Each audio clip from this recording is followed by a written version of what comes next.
Good evening. Tonight is Tuesday, April 3rd, 2018. I'd like to welcome everyone to the Fitchburg City Council meeting. I'd like to call this meeting to order. Please be advised that FATV is conducting audio and video recording of this meeting for public broadcast. I would ask anyone else in the audience who is recording this meeting to please identify themselves for the record now by standing and stating their name and address. Is there anyone else wishing to record at this time? Seeing none, I would ask Councillor Walsh to please lead us in the salute to the flag. I pledge allegiance to the flag of the United States of America, to the republic for which it stands, one nation, under God, indivisible, with liberty and justice for all. Madam Clerk, could you please conduct the roll call? President Kushneruk. Present. Councillor Boschman. Present. Councillor Clark. Here. Councillor Di Natale. Here. Councillor Donnelly. Here. Councillor Fleming. Here. Councillor Green. Here. Councillor Caddy. Here. Councillor Squalia. Present. Councillor Walsh. Here. Councillor Zarella. Here. Public forum. Anyone wishing to speak on any matter on the agenda may do so for not more than 2 minutes. If you are addressing public hearing petitions, you'll have an opportunity to speak at that time. So that would be those folks interested in speaking to the marijuana zoning ordinances. You'll have an opportunity later in this meeting. Please approach the center table and identify yourself by name and address for the record and the item number on the agenda which you're addressing. Does anyone wish to speak at this time? Seeing none, if there are no objections, we'll now hear a report from the Appointments Committee, which met earlier this evening and took up the following matters, following reappointments to the Fitchburg Redevelopment Authority Board of Directors for Mr. George Lionheart for a term to expire July 1st, 2021, for Mr. David Broussard for a term to expire January 1st, 2021 as a member of the Board of Commissioners of Trust Funds, and for Mr. John Antilla of the Fitchburg Council on Aging. Those were all unanimous votes, as well as a new appointment to the Fitchburg Council on Aging for Ms. Nancy Fours, term to expire March 1st, 2021. That was also unanimous. Motion to approve the... I have a motion and second to approve the report from the Appointments Committee. Speaking on the motion, all those in favor? Aye. All those opposed? It is unanimous. Motion carries. We'll now hear a report from the Committee on Records. Councillor Donnelly. Thank you, Mr. President. You have reviewed the records. They appear to be in order. Thank you to the city clerk and her staff. Move the Committee on Records report be accepted. Second. I have a motion and second to accept the Committee on Records report. Speaking on the motion, all those in favor? Aye. All those opposed? It is unanimous. Motion carries. Communications from His Honor the Mayor. There were 4 appointment letters this evening. The first for Mr. Captain Anthony Marama as permanent Deputy Fire Chief to replace Deputy Chief David Gravel, who will retire on April 8th, 2018. A second for Lieutenant Dante Suarez to permanent Fire Captain to replace Captain Marama. Third, firefighter Robert DaCosta to permanent Fire Lieutenant to replace Lieutenant Suarez. And fourth, Lieutenant Richard Jollymore to permanent Fire Captain. With that said, I'd like to invite Chief Roy to the podium. Chief, good evening. The floor is yours. Good evening, councilors. Thank you, Mr. President. Just quickly, always a good night here when we have some kind of a mix of guys tonight, a few older guys and a few younger guys getting promoted in this great service. We'd like to thank the mayor for these appointments. And before I introduce our candidates, I'd just like to recognize the guy that made 3 of these promotions available tonight is the retirement of Deputy Chief Dave Gravel. Dave's with us over here tonight. He hates this stuff.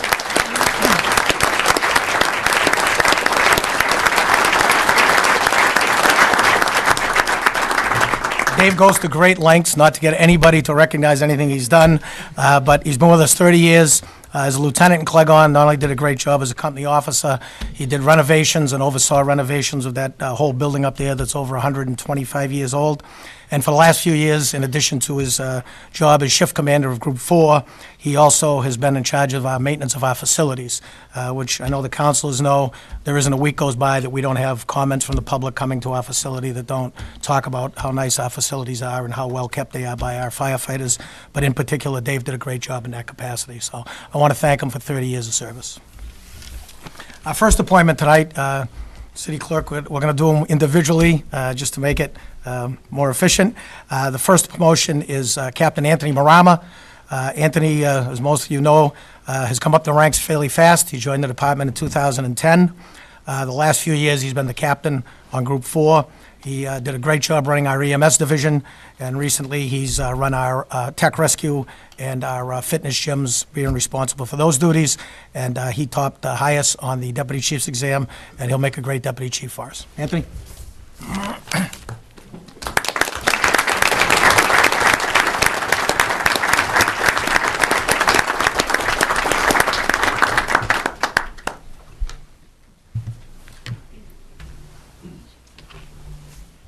Please raise your right hand and repeat after me to take an oath. I do solemnly promise and swear I do solemnly promise and swear that I will faithfully and impartially, that I will faithfully and impartially, and to the best of my knowledge and ability, and to the best of my knowledge and ability, perform and discharge all the duties perform and discharge all the duties incumbent upon me incumbent upon me as permanent deputy fire chief as permanent deputy fire chief for the city of Fitchburg. for the city of Fitchburg. So help me God. So help me God.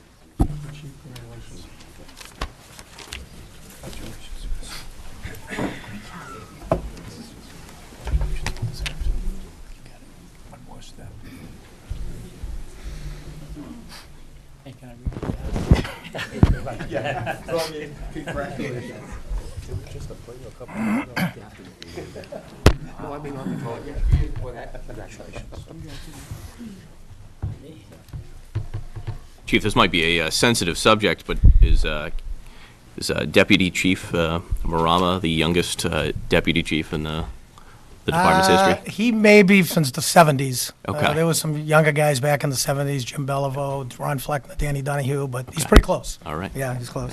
Next up, we have two captains position. First is firefighter Dante Suarez. Dante's been with the department 25 years. He's done a great job as a company officer on Group 1. Dante is also one of the guys that's done some of our grant writing for us and was successful in the grant a couple of years ago that got us all new hose, nozzles, and it was a well over $120,000 grant, I think, Dante. And he just wrote another grant for us, a couple more grants that we're waiting to hear on. So, Dante, come on up. And also appointed captain is Lieutenant Rick Jollymore. I think most of you know Rick. He also has been on the job 30 years.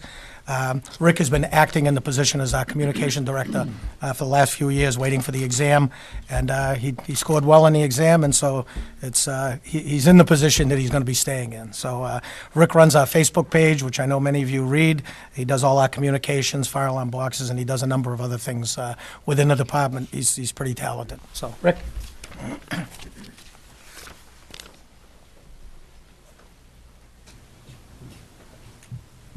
raise your right hand. I do solemnly promise and swear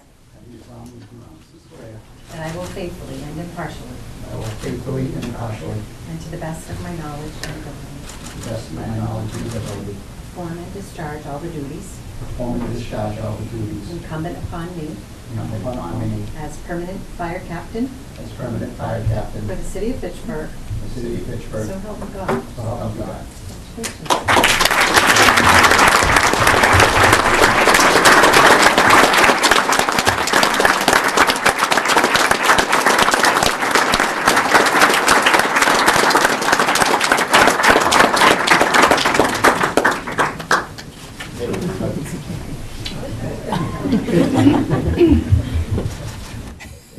Congratulations. Congratulations, Captain. Thank you. Congratulations, Captain. Thank you. Congratulations. Congratulations, Dr. Your kids are much better looking than you were.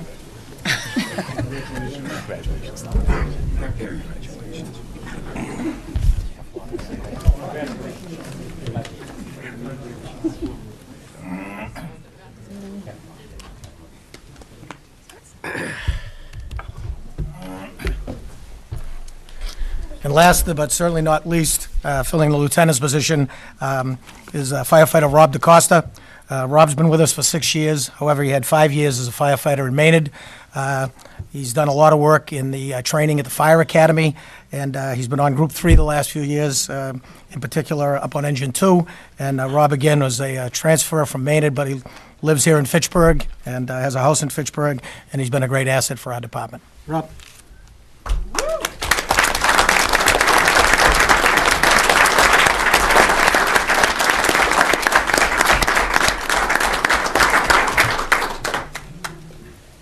Please repeat after me. I do solemnly promise and swear I do solemnly promise and swear that I will faithfully and impartially, that I will faithfully and impartially, and to the best of my knowledge and ability, and to the best of my knowledge and ability, perform and discharge all the duties perform and discharge all the duties incumbent upon me incumbent upon me as permanent fire lieutenant as permanent fire lieutenant for the city of Fitchburg. for the city of Fitchburg. So help me God. So help me God.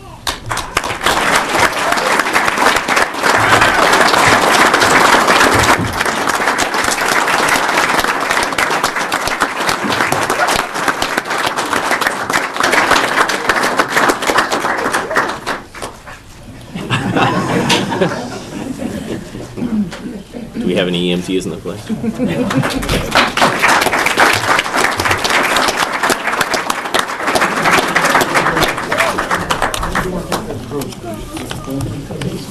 Thank you.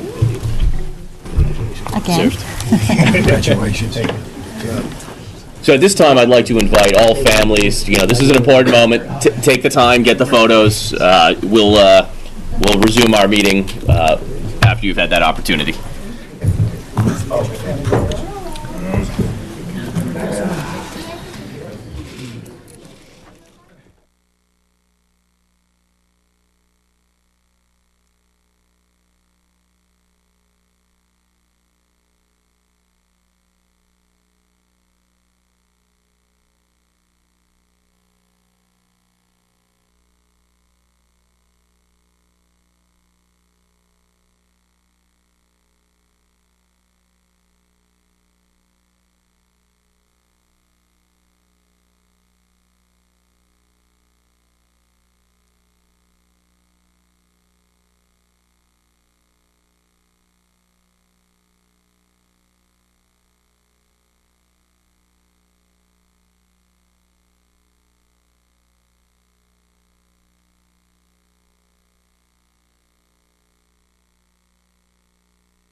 Michael Herring this evening.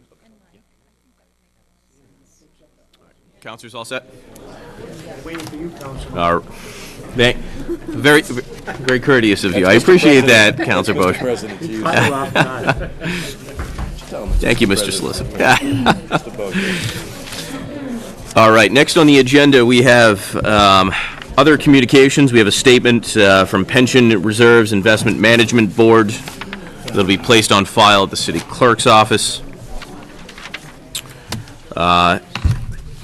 Next, we have a report from the council as a whole committee meeting of March 27th, 2018, which met to take up just one item, the following, 06618, an ordinance be it ordained by the city council of the city of Fitchburg that chapter 147-35 of the Code of the City of Fitchburg relative to the adoption of charges and fees be and hereby is amended as follows by inserting the following table of Chapter 147, Section 35.2, which was revised with the attached chart, be adopted as amended to include the revised fees table, first reading as amended. Move 6618 be sent to its first reading.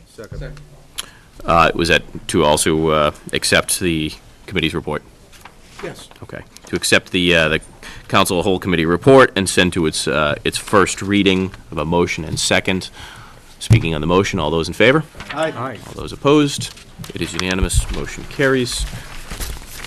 Finance Committee meeting of March 27th. Councilor Di Natale. Finance met last Tuesday, March 27th, and took up the following: 5418, appropriating $22,331 against available funds and credited to law other expenses. That was given leave to withdraw. 5518, there being hereby is appropriated the sum of $130,283 to be charged against available funds and credited to accounts as follows: Fire Personal Services, 520. DPW General Personal Services, Snow and Ice Personal Services, Cemetery Personal Services, and Parks Personal Services. That was adopted. 5618, there being hereby is transferred from within the following personal services accounts the sum of $81,394 to be credited to the respective fiscal year 2018 personal services accounts. Water Enterprise Fund, $64,488.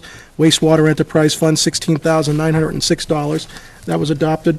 5718, in order that there be and hereby is transferred from within the sum of $30,000 to be transferred from year 41 homeowner rehabilitation program to year 43 down payment assistance pilot program.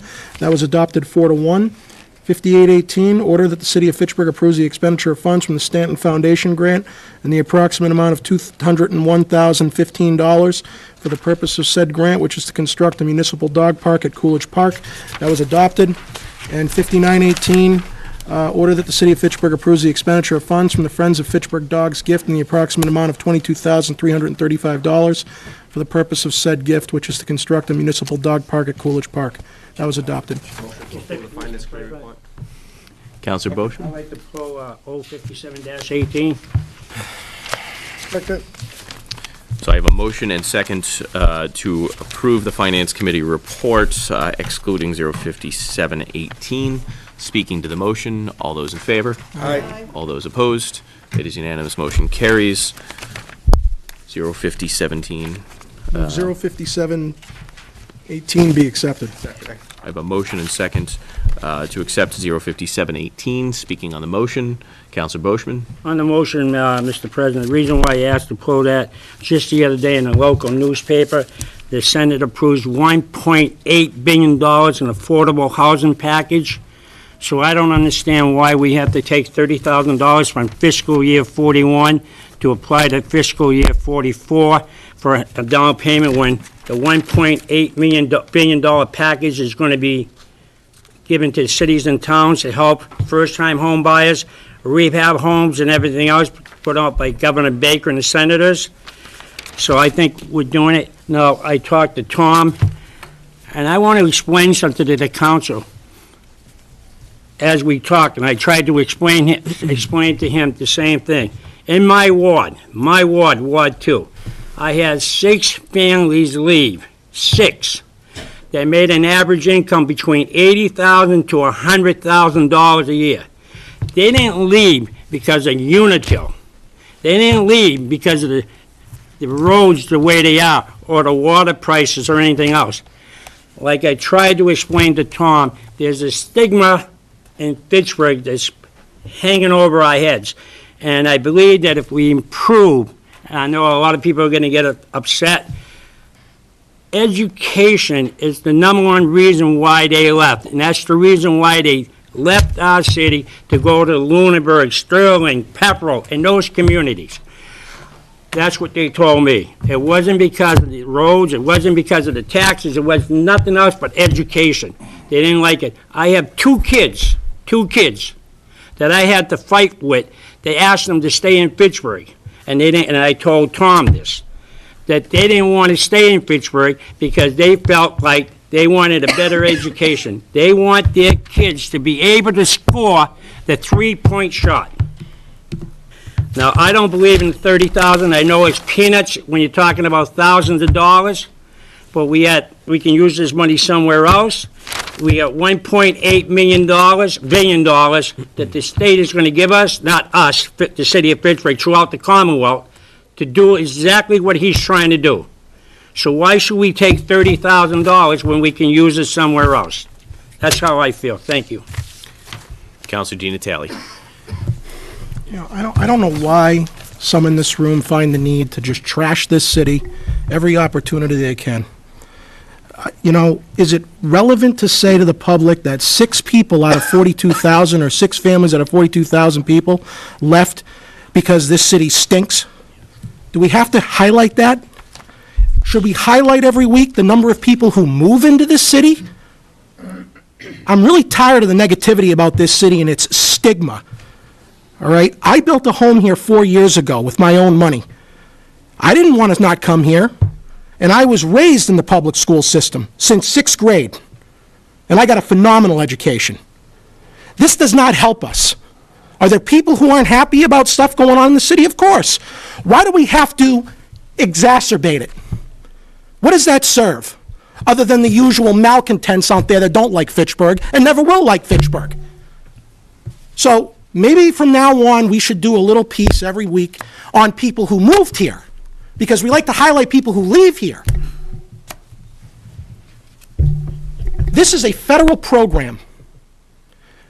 I'm upset because this was hashed out in committee. I will say it again. If you don't like what the federal government affords us to do, take it up with your congressman. Okay? And not use it as a platform to bash the city of Fitchburg when your beef is with the feds. Thank you. Counselor Donnelly. Thank you, Mr. President. I wasn't going to start out this way, but I don't think anybody in Washington, D.C. actually knows what goes on in the city of Fitchburg. We've had a CDBG program for over 40 years, and if you saw, I just don't see where $40 million has been spent wisely in the city of Fitchburg. I really believe a lot of the CDBG program is an employment program for people in the planning office. It has been for many years. The very department that is now working with foreclosures in the city of Fitchburg, because people they got loans that they couldn't afford, and they walked away from the buildings, and that's one of the reasons that we have so many empty buildings in the city. That's the department that's taking care of them.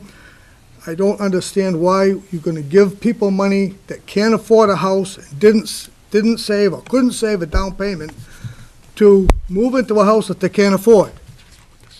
When they get that, when they need a new roof, when they need a new boiler, when they need to cut their grass and they can't afford a lawnmower, this is what Fitchburg has been catering to for 40 years.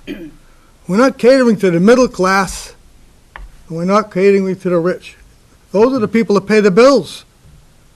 And I just see it as an employment program. I've watched it for over 40 years. I don't understand why they're going to try and put people into homes that can't afford them. Thank you. So I thought this was well vetted, well described, and well informed when it came before Finance Committee last week when Liz Murphy came before us. And I'll start by saying I applaud the planning department and Mr. Skorofsky for launching this pilot program. You know, we just had someone say that they disagreed with the past 44 years of how we've used these funds. This is a pilot program. This is meant to try something new, and this is meant to take a small bit of funds and see, can we move the needle a little bit? Can we try something different from what we've done over the past 44 years and have a different result? And I think we should always be applauding those moves. Secondly, I would say that homeownership, and if I'm wrong and you disagree, then we can disagree with the path of the past 150 years of United States middle class, but homeownership has been the traditional route of moving folks from the working class to the middle class. This pilot program looks to do exactly that. We have a reimagined north of Maine. We accepted federal monies to help improve a specific geographic area. This program, not only is it a pilot program that looks to reemphasize that area, but I think it looks to target, and through its vetting program, it'll then vet the homeowners. It looks to increase the value of homeownership in this neighborhood, incentivize the right kind of homeowners to move in, reinvest in their properties, and take pride in a neighborhood that has typically been neglected. But I also look at this and say, homeownership isn't always easy. So, I look at those renting in this city. You can often pay more in rent than you can for your mortgage.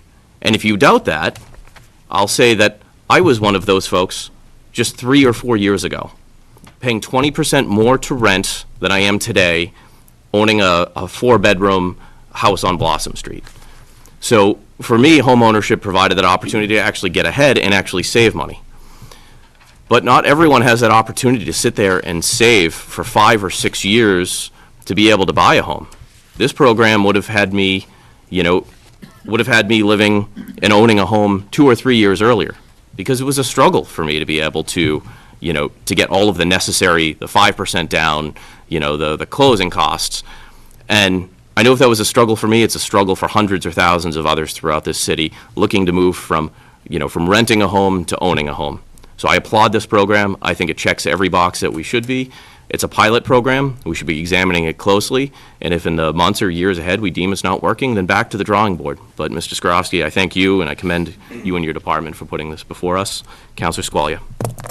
Can we just get clarification? Can we take the funds from the year 41 homeowner rehabilitation program and allocate them into the schools, for example? What would the rules be for that transference of funds? Great question, Councilor Squalia. So if we're reprogramming funds that are dedicated to HIP, or the Housing Improvement Program, they need to be directed towards housing-related activities. So traditionally, this had came from our rehab program, our Buy It, Fix It program, and we are looking to move in a different direction because, frankly, we see this as a simpler and easier and perhaps more efficient way to incent some of the activity we're looking to see in our neighborhoods. In particular, the most distressed ones where you have 65, 70% rental, it'd be good to balance that out with a higher degree of home ownership and get people on a path to self-sufficiency, building that equity that one can do with becoming a homeowner. So we can't put it in things unrelated to home ownership. Thank you. Thank you. Councilor Fleming. I'd like to echo what President Kushmerek said. I did ask about who would be receiving the monies, and I was assured that they had to meet a certain criteria. It isn't a charity. They have to actually have money, their own down payment, along with money in the bank, and that's why I changed my mind on it, because they had to be vetted properly. We weren't just handing the money off to somebody. I have a Councilor Zarella. I'd just like to sort of sum up briefly.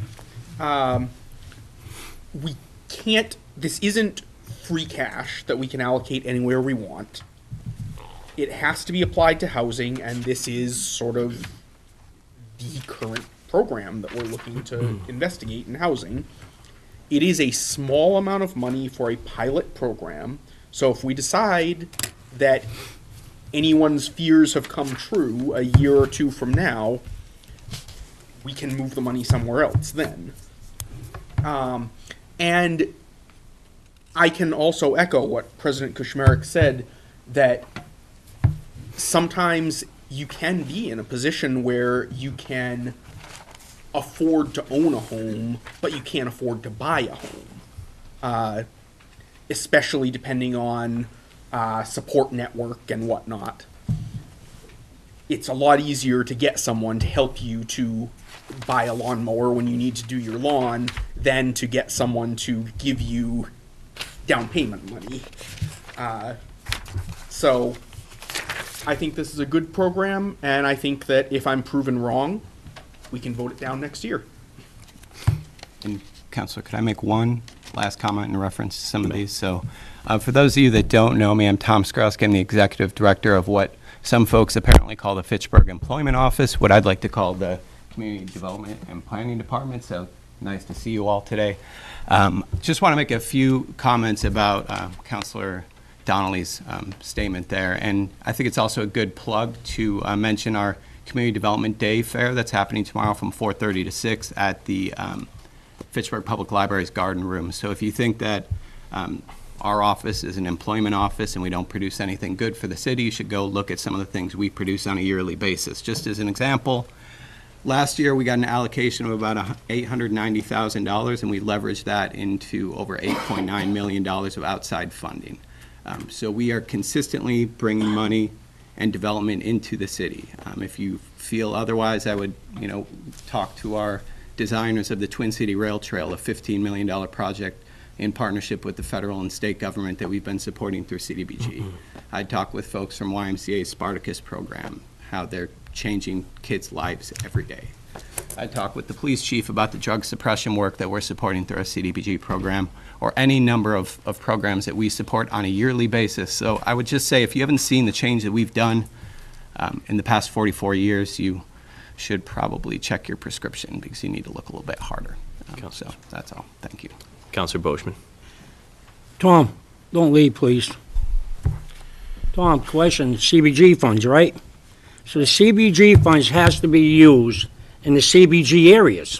So you're telling me that to receive a down payment, Paul Boishman can't go up to Upper Shea Street and buy that $275,000 home. Am I right or wrong? Because that does not fall into the guidelines of the CBG funds.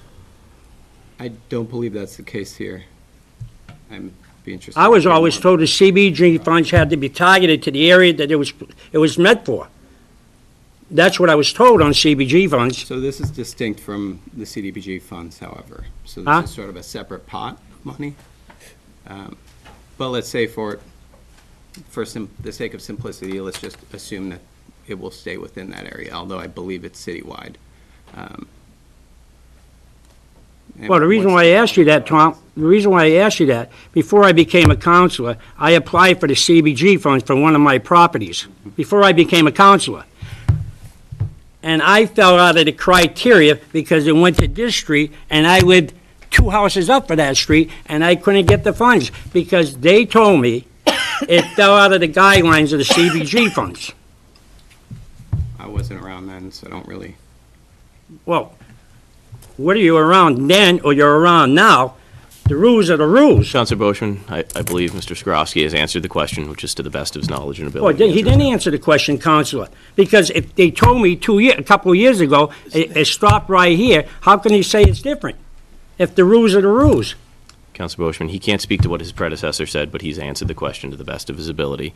Counselor Di Natale. I know we don't want to prolong this, and I apologize, but my earlier point about this being an issue with the feds, everyone is asking these individuals who administer these monies, they have an issue with the reasons behind the program.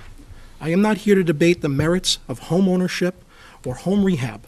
You can make the same argument that if someone can't afford to rehab their home, we shouldn't be allocating money for them to help them with that and let their home fall into a state of disrepair. I'm not saying one way or another how I feel. That's the argument, okay? The issue anyone in this room has with CDBG funding in total is with the federal government. I'm not saying the federal government knows what Fitchburg knows. They don't know anything that Fitchburg knows. But they sit in D.C. and they tell cities and towns, this is what we're offering you. Take it or leave it.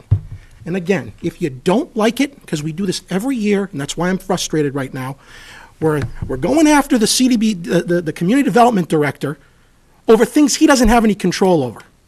Your issue is with housing and urban development.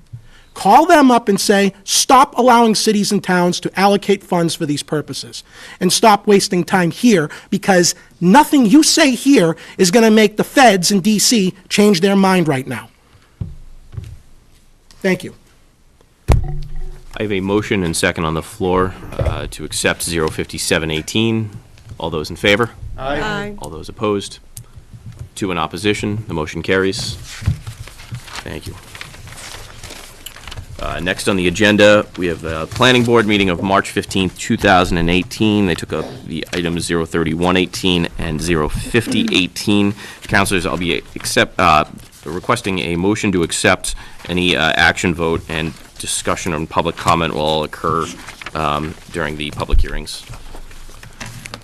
We'll be asking for a motion to accept. Motion to accept the planning board. Second. I have a motion and second to accept the Planning Board report from the meeting of March 15th. Speaking to the motion, all those in favor? Aye. All those opposed? It's unanimous, motion carries. You do want to adopt this one. In council, I'll be asking for a, we accepted that. Okay. Okay, that's Yep. okay. Yep. That's fine. Sorry. Public Works Committee report, Councilor Caddy. Public Works Committee met on March 27th at 5 p.m. First petition was 243-17, Council Paul Boschman on behalf of Norman Bove to request sidewalk in front of Dunkin' Donuts located on Electric Ave. That was granted.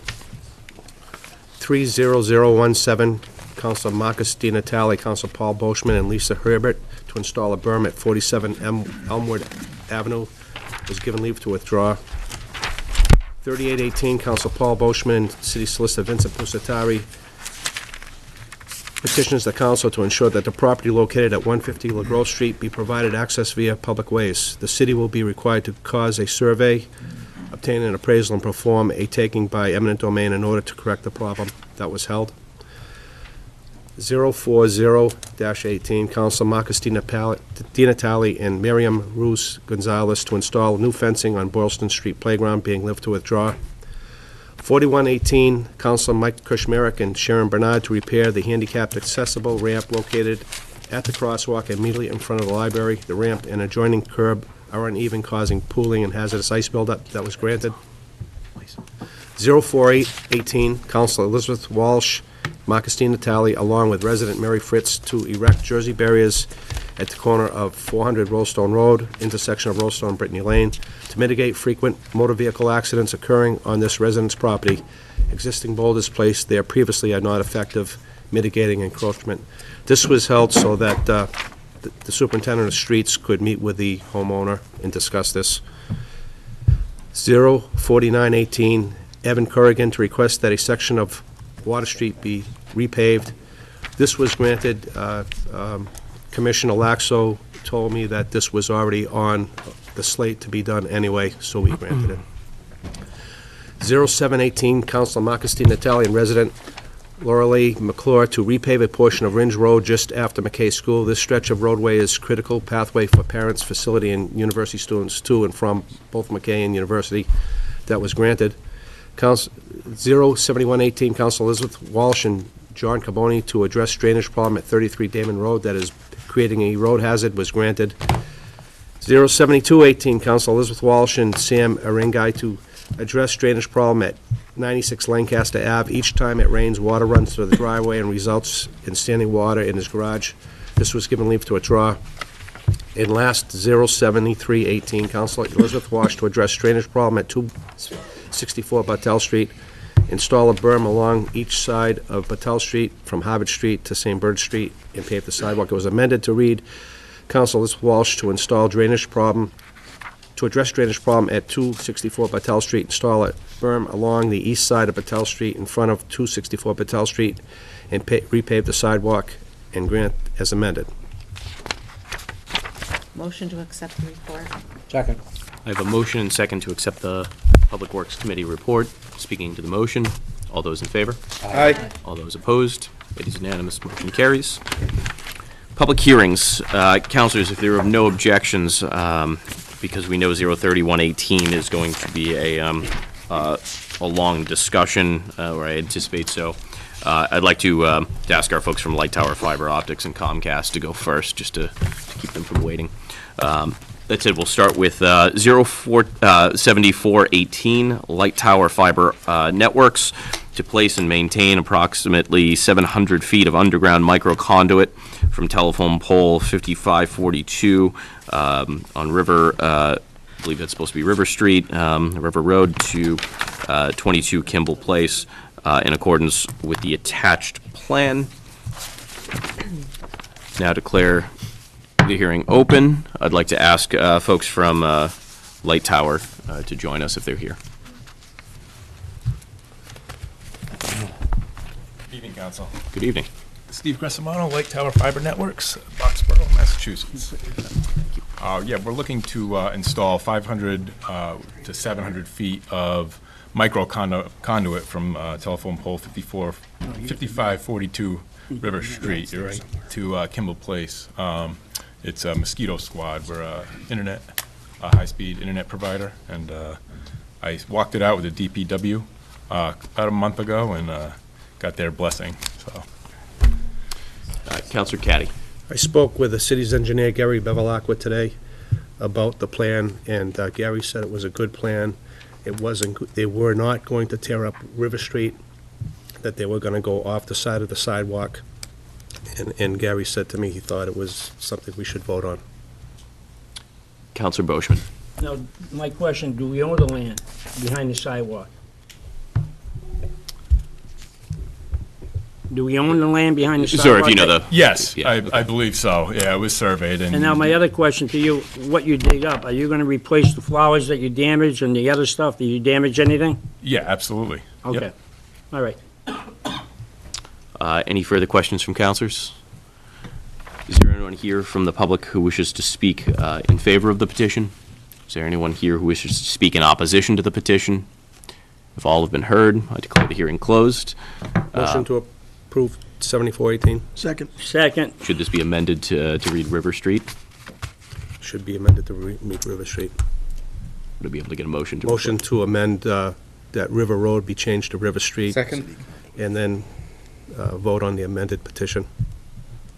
I have a motion and second to amend 07418 to make it River Street, not River Road. Speaking on the motion, all those in favor? Aye. All those opposed? It is unanimous. Motion to approve the amended petition. Second. I have a motion and second to approve the 07418 as amended. Speaking to the motion, all those in favor? Aye. All those opposed? It is unanimous. Motion carries. Thank you, sir. Thank you very much. Thank you.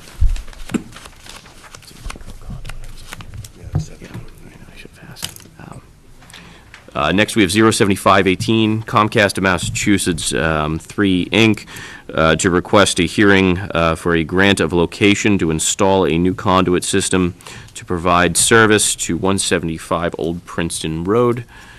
Now declare the hearing open. Good evening. Good evening. Dave Walling, Comcast. I'd like to speak in favor of the petition for Comcast to install a conduit system for the purpose of installing that system to provide service to the Unitil power substation on Old Princeton Road. Sir, I believe I've asked this in the past. Our city ordinances just ask that if the city is so interested that we have a second conduit installed, you're still amenable to that? Yes, there'll be 2 3-inch conduits. Wonderful. Thank you. Are there any questions from councilors? Is there anyone here wishing to speak in favor of the petition? Is there anyone here wishing to speak in opposition to the petition? If all have been heard, I declare the hearing closed. The matter is before you. Motion to approve 7518. Second. I have a motion and second to approve 07518. Speaking on the motion, all those in favor? Aye. All those opposed? It is unanimous. Motion carries. Thank you. Orders, CDBG Year 44, 07618, ordered that, 7618, move 7618 through 96. 9218, suspension of the rules. Second. Do we need to suspend? I have a motion and second for suspension of the rules on 076 up to and including 09218. Speaking on the motion, all those in favor? Speaking on the motion. Speaking on the motion, Counselor Boishman. On 076, Counsel, I just Counselor, want- this is just for suspension of the rules. Oh, okay, suspension of rules, sorry about that. I have a motion and second for suspension of the rules. All those in favor? Aye. All those opposed?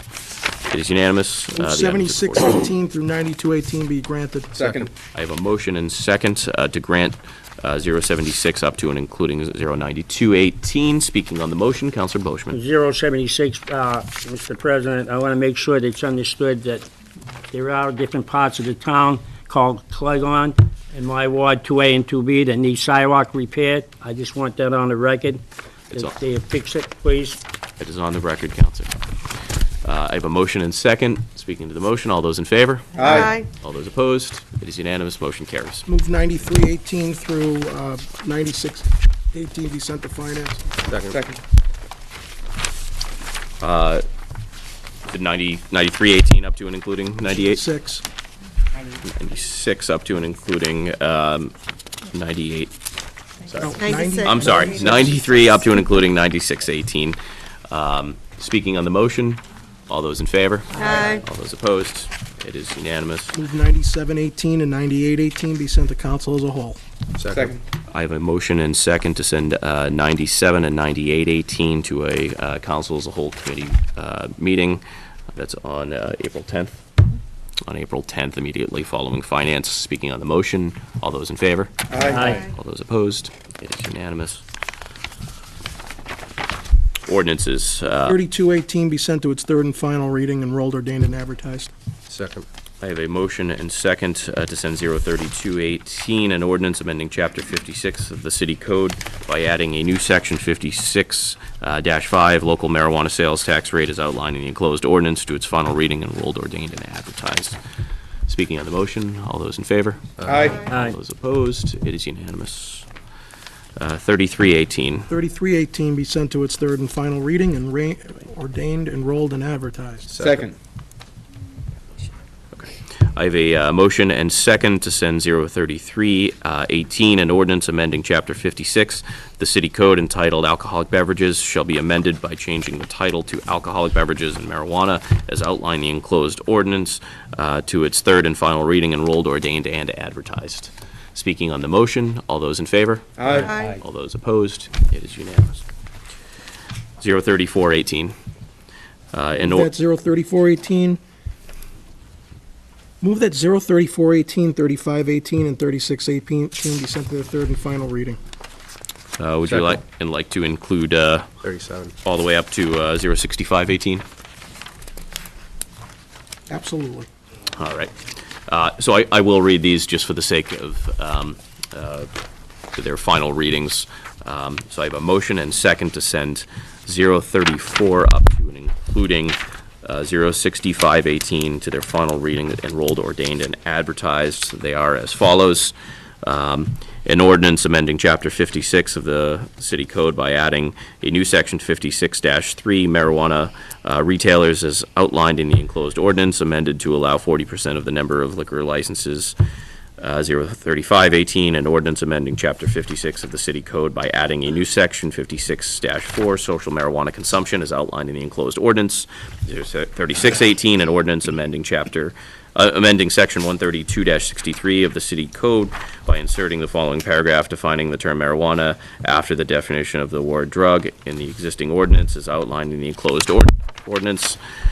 03718, an ordinance that paragraph A of Section 132-64 of the City Code entitled Prohibited Acts shall be amended by inserting the words drugs, marijuana, after the words any other private or public property, whereby inserting the words drugs, marijuana after the words an underage person will or does consume any, by inserting the words drugs, marijuana before the words alcohol or alcoholic beverage with the intent to consume it as outlined in the enclosed ordinance. 06218, an ordinance amending Section 169-76 of the City Code titled Stop Intersections regarding stop sign on Columbus Street at the intersection of St. Joseph's Ave, reference petition 11917. 06318, an ordinance amending Section 169-76 titled Stop Intersections regarding stop signs at Mount Globe at its intersection with Davis Street, reference petition 299-17, 064-18, and ordinance amending section 169-17 of the city code titled Stop Intersections regarding stop sign on Amiot Street at its intersection with King Street, reference petition 280-17, and 065-18, an ordinance amending section 169-76 stop intersections and section 169-77 yield intersections to replace a stop sign with a yield sign at the corner of Daniel Street and River Street, reference petition 229-17. Do I have anyone speaking to the motion? Yeah, can I move to amend that we vote on 03518 separately? Excluding 03518. Counselor Green? Excluding 03418 as well. Okay. Any other exclusions? So 3618 up to and including 06518. Speaking on the motion, all those in favor? Aye. All those opposed? It is unanimous. 03418. 3418 be sent to its final reading. Second. I have a motion and second to send 03418 to its final reading, enrolled, ordained, and advertised. Speaking on the motion, all those in favor? Aye. All those opposed? One in opposition. 03518. 3518 be sent to its final reading. Second. I have a motion and second to send 03518 to its third and final reading. Speaking on the motion, all those in favor? Aye. All those opposed? One in opposition. Motion carries. 09918, an ordinance at Chapter 120, Section 11 of the City Code, of the Code of the City of Fitchburg, entitled Annual Renewal Certificate Fees for Flammable Liquids, be deleted in its entirety. First reading. Move 9918 be sent to its first reading. Second. I have a motion and second to send 9918 to its first reading. Speaking on the motion, all those in favor? Aye. All those opposed? It is unanimous. Move 118 be sent to a public hearing on April 17th, 2018, Second. in addition to 10118. Second. I have a motion and second to send 100 and 10118 to public hearings on April 17th, 2018. Speaking on the motion, all those in favor? Aye. All those opposed? It is unanimous. Move 10218 be sent to a public hearing on May 1st in the planning board. I have a motion and do I have a second? Second. A motion and second to send 10218 to a public hearing on May 1st and the planning board. Speaking on the motion, all those in favor? Aye. All those opposed? It is unanimous. 10318 and 10418 be sent to Public Works. 10318 and 10418 to be sent to their respective committees. I have a motion Second. and second to send 103 and 10418 to their respective committees. Speaking on the motion, all those in favor? Aye. All those opposed? It is unanimous. All right. We're going to return to 03118, public hearing.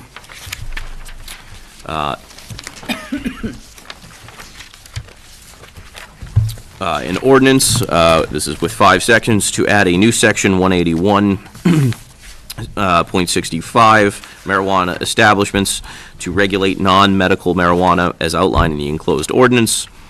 2, to amend the definitions of RMD, MMD, and MMM in section 181.10 to remove a requirement that the operator of a nonprofit entity as follows, be a nonprofit entity as follows. 3, to add the following section regulating signs. 4, to amend the requirements for site plan review by amending section 181-9414 as follows. And 5, to amend the prohibited home occupations by adding the following to the section 181-333 prohibited home occupations. I now declare the hearing open, and I'd like to invite our members of the planning board and Mr. O'Hara to the front table. Do I also see, do we have our chair of our planning board, Paula Karen, and Ms. O'Kane as well, if you'd like to join us.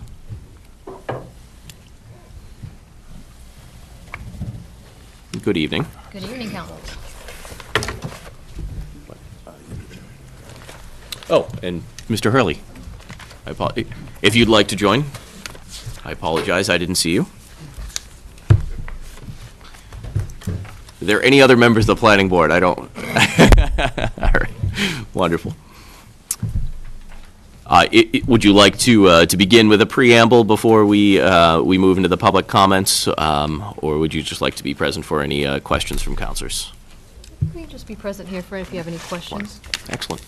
If I can make, there's additional copies in what was sent to the council members. There's a few maps at the end of the planning board's recommendations, and for folks who don't have a copy of that, or in the Mike, could I audience, have one? there's additional. Mike, give me one too, because I forgot mine at home. So, councilors, you'll certainly have the opportunity to ask any questions or comments. While we could do this under public hearing, I'd recommend that we open this up first to members of the public to speak in favor or in opposition to. And then the item, we can close the public hearing, and then the matter will be before us, and councilors can engage in both questions and deliberation while having our members of the planning board present to speak to any specific questions. Are there any objections to that methodology? All right.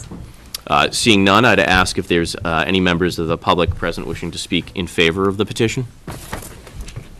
Is there anyone here wishing to speak in opposition to it? If you're just wishing to speak but don't know whether you're in favor or opposed, I guess now would be the opportunity. Yes. Okay. I'd like to speak to it. So I'm going to invite you down, Mr. O'Hara, if you wouldn't mind vacating your seat. If you could kindly state your name and address for the record. Sure. I'm Paul DiGeronimo with Geronimo Properties. Our office is at Twin City on the Leominster side. I understand that a few zones were selected for the marijuana retail selling throughout the city.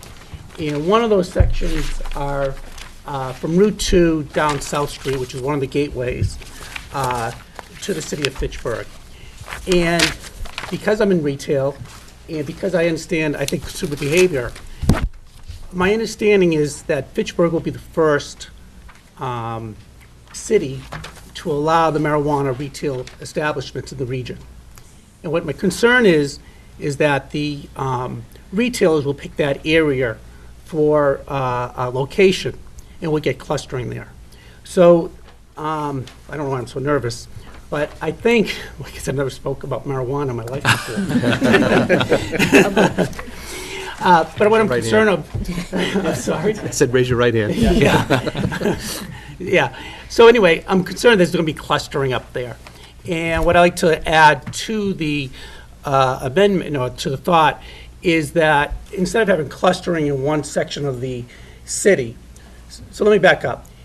Since this is a retail activity, and because retailers need the most customers, and because Fitchburg will be the only city in the region having this first, I'm just concerned the retailers are going to pick the closest to Route 2. So once that's picked, I'm afraid there's going to be clustering out in that area. So I thought maybe a solution might be, instead of clustering, to avoid clustering in that area or any area in Fitchburg, that none of the retail establishments would be within a mile of each other. And that would get away from retailers locating in one section of the town. I understand there's 4 or 5 sections in Fitchburg that will be selected, but for all those areas, that area of town has the most retail. I would get a greater pushback about that being in that section of town, because that is the growth section of that area.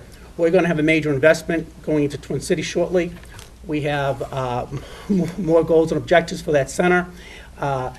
People are developing office buildings, and new buildings are going up in that section of town. So that's a vital, active area within Fitchburg. If we start putting an activity that, can I use the word suspect, in that area, it may turn that area, instead of having investments, it may be just the opposite, that people will push back from making investments. So one way around that might be to have a mile between retailers so that there's not a clustering in one section of the town. So that's my pushback. All right. Thank you, sir. And I typically during hearings, I won't interject. I believe there is a mechanism in place. I don't believe it's a mile, but I believe there are mechanisms in place. I know these members of the planning board might be able to address it afterwards as well. But may I, it's 300 feet, and, but that would not protect any districts from that part. Wonderful. It's 1,000. I thought it was So 1,000. is it 300 feet from a residence or or Okay. an establishment for children? All right, thank you, Mr. Dietrich. Thank you. Is there anyone else wishing to speak at this time? Seeing none, declare the hearing closed. Matter is before the council. I make a motion, we hold this petition.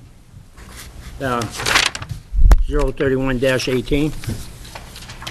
A motion to hold Second. and a second to hold.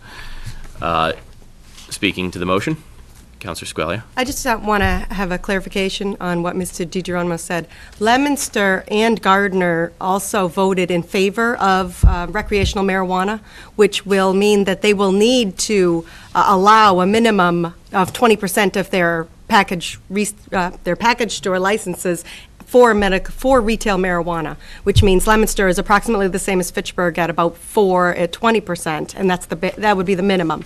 And then Gardner, I'm not sure what Gardner is, but I would assume that there's a minimum probably around 4. So just to clarify that.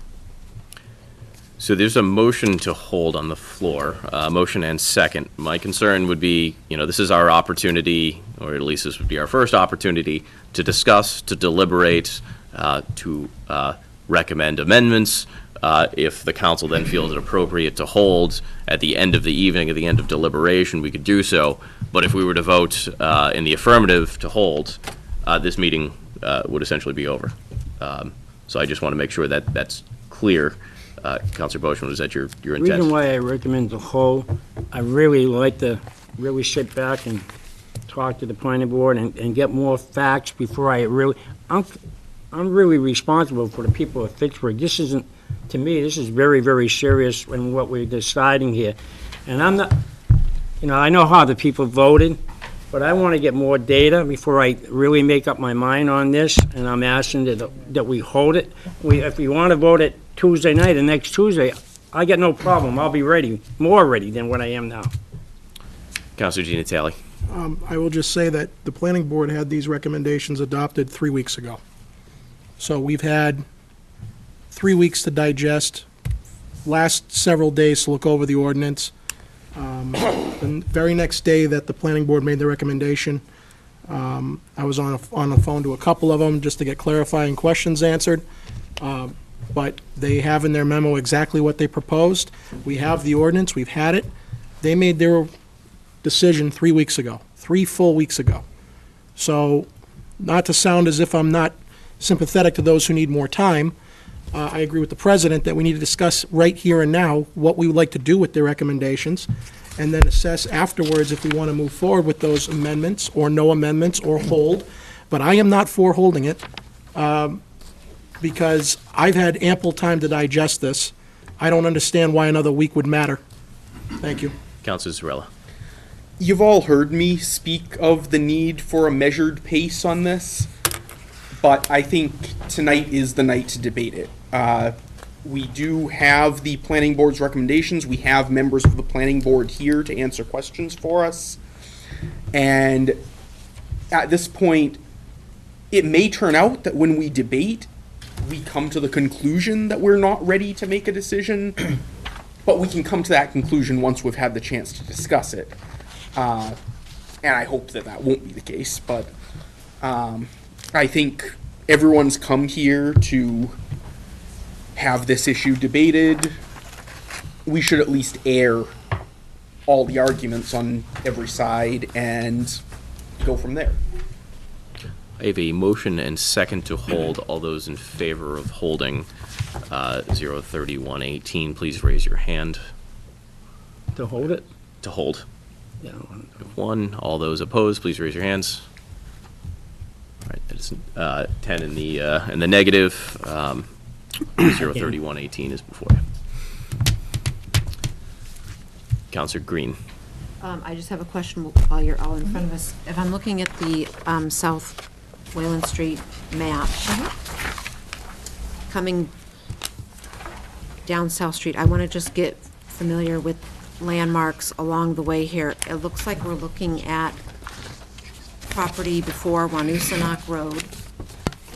And more importantly, across the street from that, Larry Brandon's funeral home. And then further down, we've got the new, and then, we've got Fiends, and then we've got a brand-new physical therapy office building, and a little further down, 2 dental offices with another, with a doctor's office there as well. So does this include the Kmart Plaza? It does. Well, the portion that's On in the Fitchburg side of the Kmart Plaza? Yes, correct. And back behind that, back behind the apartments? It is because that area on the current zoning map is in a business district. Now, not all business uses there. Once you get beyond Kmart Plaza and the Singapore and Town and Country apartments and over by the name of the, but it's a residential area, but right now it Right, is Patton on Street. the mapping.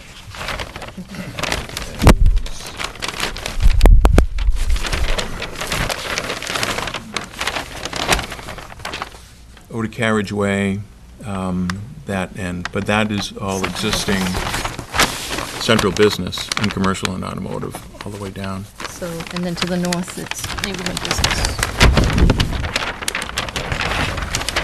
After the crinkling,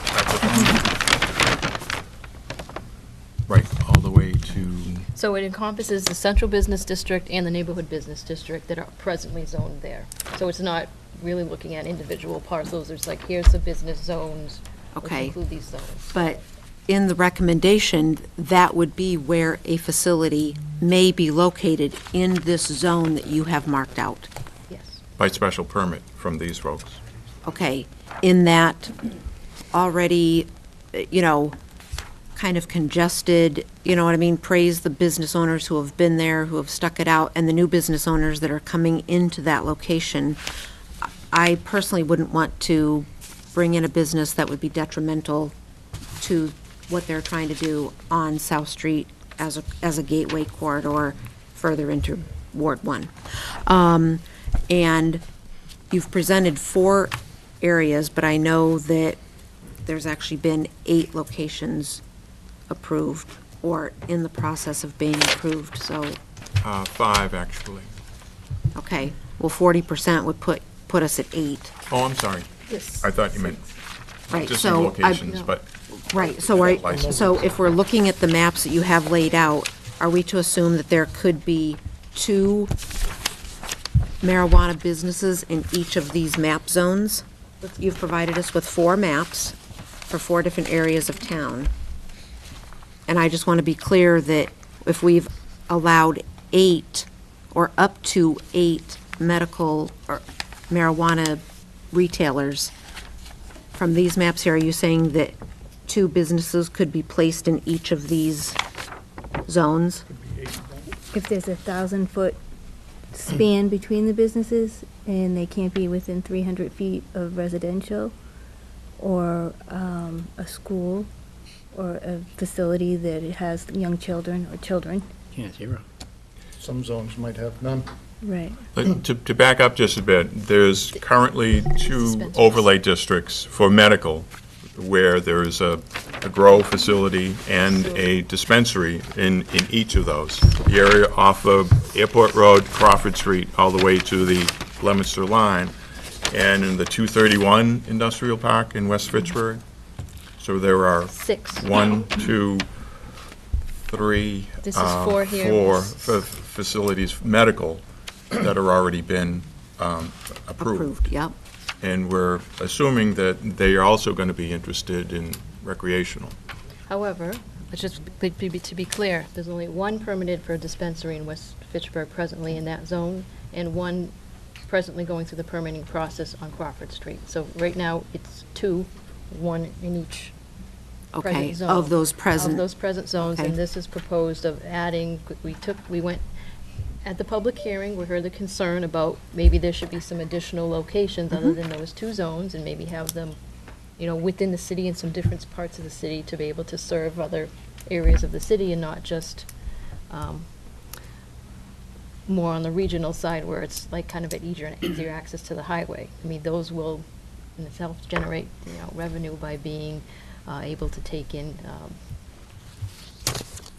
citizens from other communities as well there. But for more like John Fitch Highway and some other areas west of Fitchburg, like River Street, to then potentially allow some zoning there as well for these establishments, seeing as, again, we didn't know the number as well. I mean, we didn't really discuss a certain number during our discussion. We just heard that there may be a desire to add some more locations.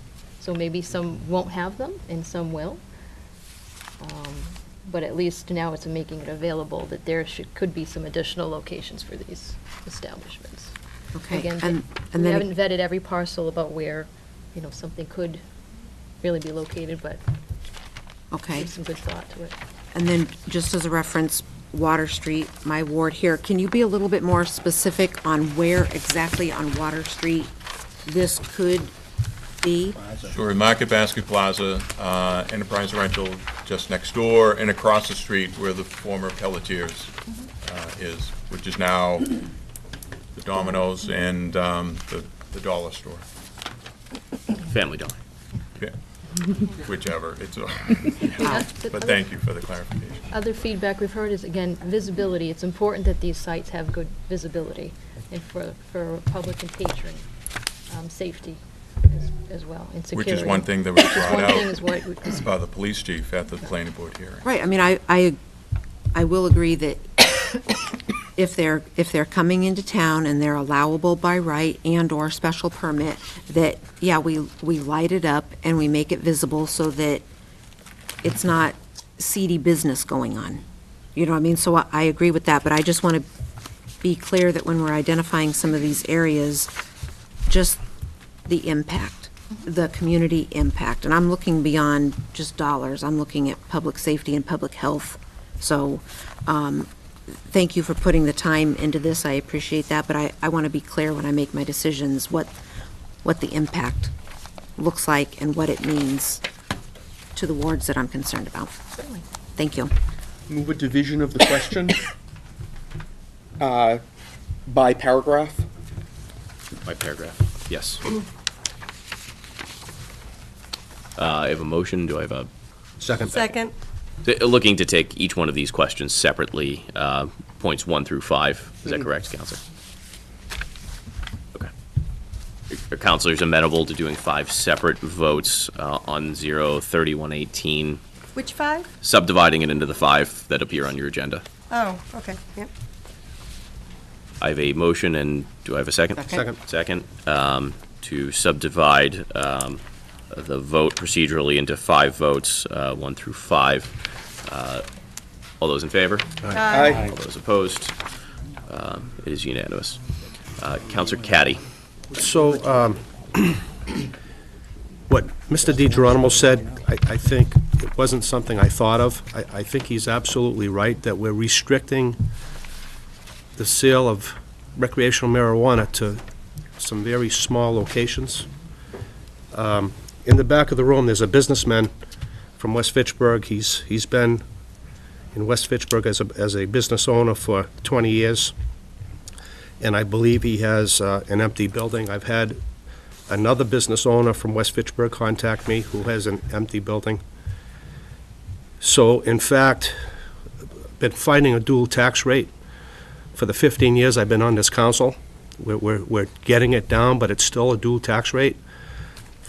And what we're doing by spot zoning is we're not giving some of the business owners in this city an opportunity for a new type of investment. And in fact, the length of River Street and the length of Westminster Street is completely blocked from this proposed ordinance. And I just feel that's wrong. And after Mr. DiGeronimo spoke, I feel like he's absolutely right. If we just open this up a little bit, I don't think you will have these facilities in just one area. And don't forget that Westminster Street and River Street is one of the main gateways going into our city, And I have several empty buildings up there, commercial buildings, where if we zoned River and Westminster Street, some of these buildings may be occupied, and these business owners aren't paying a dual tax rate with an empty building. Secondly, I don't agree with opening something on Main Street, but I do think there's some side streets off of Main Street, and one that comes to mind is Mill Street. There's 3 empty storefronts on Mill Street. Mill Street isn't a street anymore, it's an alleyway where the old wine cellar used to be. There's a parking garage next to it. It's not in mainstream, but what a nice location, with walking distance from the college, and people who don't own vehicles. I just think we're really narrowing this too much. I think I can speak honestly. I haven't smoked pot in who knows how long, but this is an opportunity for the city. I just think we may be just getting a little bit too cautious with this. Thank you. Counselor Di Natale? I didn't have my hand up. You did pretty good, okay. Really? Counselor Boishman? I got a question for Mike O'Hara and Paula. Now, we're saying, we went up to 8. The council voted from 4 to 8 to allow. Now, we got 5 establishments coming into the city. We got 5, according to Mike. We got 4 on the books and 1 coming in maybe. Let's assume all 5 want to go recreational. All 5 establishments, Cass, the one up in West Fitzroy, the 2 on Airport Road, 1 on Airport, 1 on Crawford Street, the one behind the Legends, old Parker Kramer. He comes on board too. And they all want to go medical recreational, but not one of them sells in the city of Pittsburgh, even though they went recreational. And they decide to take their product and bring it to Boston and the surrounding communities out there. Does that affect the 8 that we voted on, the way we voted? Because we said no more than 8. But if you get 5 that say, we're going recreational, but we're not selling it in-house, we're taking it, we're transporting it to Boston area. Because I know one company is going to apply for recreational, but they told me that they weren't going to sell in Pittsburgh. They were bringing it down where they're selling it right now, the same location. So, Counselor, you're asking if cultivation will be affected by the number of, by the 8 available licenses for dispensaries, correct? Well, I guess, what did the council do? Was it a maximum of 8 marijuana establishments, which includes retail, cultivation? Retail dispensary. Retailers. Retail-only dispensary. Okay. Correct. Yeah. So, cultivation, processing, other types of marijuana establishments that are not marijuana retailers are not limited by that figure. Okay, it's not. Thank you. Counselor Boishman, any further questions? Yeah, I got one other question. You know, I asked to hold this thing, and I have my reasons. I don't want to look, and I keep on repeating myself. I don't want to say, let's put it all in, let's hurry up, and let's encourage it. I don't want, I don't mind trying new things, but I don't want to get to that point where we're encouraging something that we don't really know what's going to happen tomorrow. We don't know. I mean, I'm all in favor of it, don't get me wrong, but I didn't vote for it, but I got to be careful. We got to be careful here. We're talking about the youth of our city. I mean, I don't like to quote the chief that much, but I don't want to put it on every freaking corner. I'm sorry about the way he's freaking, but I don't want it on every corner. I want it in certain locations and let them come. You say, I understand we got empty buildings, but the way the city solicitor told me and the assistant city solicitor, no matter somebody comes in here and they want to put a retail in because they have a building, they have to go to the host agreement. Am I right or wrong? If they want to sell. And so they got a host agreement where they have to pay. So, I don't know how much money it is that we're talking about, but You got a host agreement. There's a host agreement. They're not just gonna open the door and say, here we are, Fitchburg. We get an agreement that you have to come to the city and the city solicitor, and they gotta pay a host agreement. So there's a lot of money involved here. And I like money like everybody else, but I'd want to be very careful. I keep on saying it. And I did call Colorado today, but I'm waiting for some replies from them. And they didn't call me back. That's government. They're all got answering machines. But I don't know. I like to slow down. I'll be honest with you. Again, I'll say it. Let's slow down and let's really think about it. I know we're all in a hurry and something new. And look at the tax dollars and look at the money we're going to make. And we can pave our roads and we can build higher education and we can do these wonderful things. But, let's be careful, for Pete's sakes. I mean, it's great. It's great. But, I have to agree with you. I find fault sometimes. But I just feel we ought to what's one more week? Really? What's one more week? We sit down and we study it. Counselor Squalia. On Councillor Boschman's call to hold this and really review, I believe we do have multiple months. Since we did submit this ordinance, right now it effectively kind of puts a stopgap. That's correct, Solicitor? And the earliest that licenses can even be awarded is June 1st, and they speculate that that's going to be very unlikely. So July 1st is more likely, and so even at that, we currently have this stopgap measure where we only allow it in the Airport Road and West Fitchburg right now. So we have a few months to discuss this, if we so choose. On another note, to Councillor Caddy's note about this proposal and if it is spot zoning and where else we might locate it. Would you suggest that we choose zones and just pick, like allow it in Central Business District or allow it in a mill overlay district or that kind of thing? Or would you want to just include more zoned areas? Just want to clarify what you meant by that.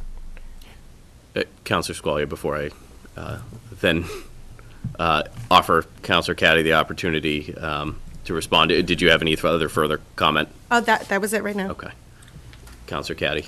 So, before the meeting started, I had it in my head that I was just going to amend 181-6546 to include River Street, Westminster Street, and Mill Street, but I'm also trying to address the council and the planning board.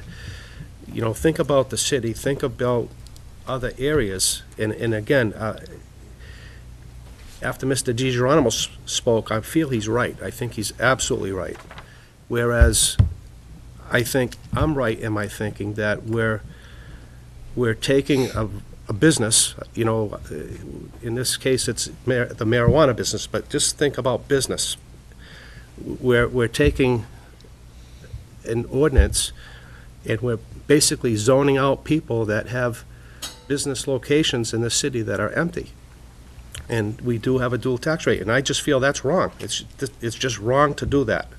If you're a business owner at a commercial piece of property that's empty, and this council follows these guidelines with zoning, I would think as a business property owner, you would be very upset that the city did this, not giving you the opportunity to rent your location. So to answer Councilor Squalia's question, I don't know if I even want a spot zone. I think if we have the only way I'd like personally, if we could do it, is I don't want to see it on Main Street right now. But I would mind opening this up to all commercial areas in the city with 1,000 feet from a school or whatever we want to do. But then that way there, we're not going to have the clustering that Mr. DiGeronimo spoke about. Councilor Donnelly. Thank you, Mr. President. Along the lines of what Councilor Caddy's saying and others, I've heard, I understand that people that have businesses on Main Street were approached and some aren't too keen on the idea, but I wonder of how many people with vacant buildings that have had vacant buildings for 10, 20, sometimes 30 years. No rent, very little tax revenue, were they approached? And I think one of the ideas that was discussed at a previous meeting was if somebody could rent one of those buildings or sell a building, it would have to be rehabilitated substantially, brought up to code, fire codes, health codes, every code that you can imagine. We have had no incentive in this city, as long as anyone can remember, to, where are the new businesses coming from? I know there some people want to just kind of forget about Main Street. I think there was a saying, I don't know if it goes this way anymore, but as Main Street goes, so goes the city. What are we, as city officials in any part, doing to promote something on Main Street besides a drive-through? So I don't want to rule out Main Street. There are many, many people, substantially more people with empty buildings than businesses. And if you look at some of the businesses that are there and the age of the owners or managers and the next generation, some of them have no next generation to carry them over. Some of the businesses that have been referred to, they're not going to be there much longer. So I'd like to open it up a little bit more. And I think people have some picture or idea of degenerates are the only people that smoke marijuana. I think there's some very prestigious locations in the United States and other countries that have had it for a while, and some have had it for many, many years, and I don't think they're degenerates. I think they really have money, disposable income that they could use, not only for marijuana, but other things that could be used if it was allowed in a busier place. Thank you. Councilor Zarella. So, as far as the idea of expanding it to all commercial districts, I think what we've heard from the planning board and from the police chief is that there are visibility and safety issues that need to be taken into consideration, and there's a large number of commercial districts, or commercial districted area in Fitchburg that doesn't meet those requirements. It's perfectly fine for your typical business, but where you've got one with security concerns, such as this one,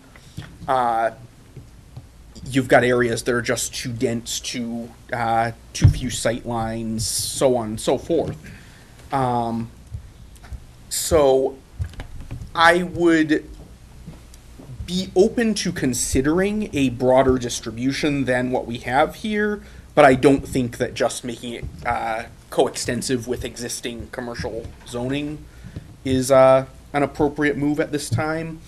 With reference to Main Street, I'd like to point out that we do have both the theater block revitalization and City Hall moving forward to attempt to revitalize the economy of Main Street, but also it's one thing to look at what businesses you could gain on Main Street or in other areas, but where we have, particularly on Main Street, numerous business owners who have said either on public record or otherwise that they would not like to see it on Main Street, you need to consider who you'd lose as well as who you'd gain.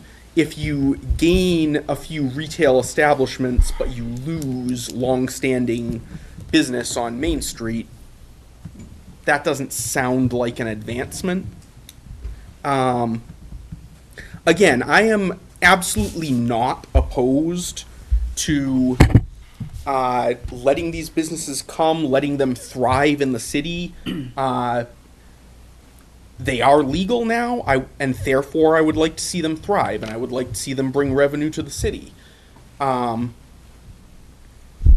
I do think that I think what we have before us is a reasonable compromise that could be moved slightly in one direction or the other but I don't think that simply throwing the doors wide open is the appropriate move at this time, especially given that, as Councilor Squalia noted, we do have the option to revisit this at a later date if we see fit. Counselor Walsh. Yeah, I was just curious as to what was the overall strategy, or what were the criteria that you used to choose these Certainly. areas? The two original locations for medical were designed for underneath the medical state regulation to be regional, because not every community had one. It was like 35 statewide, so it was, where could be centrally located, where there could be more access to them.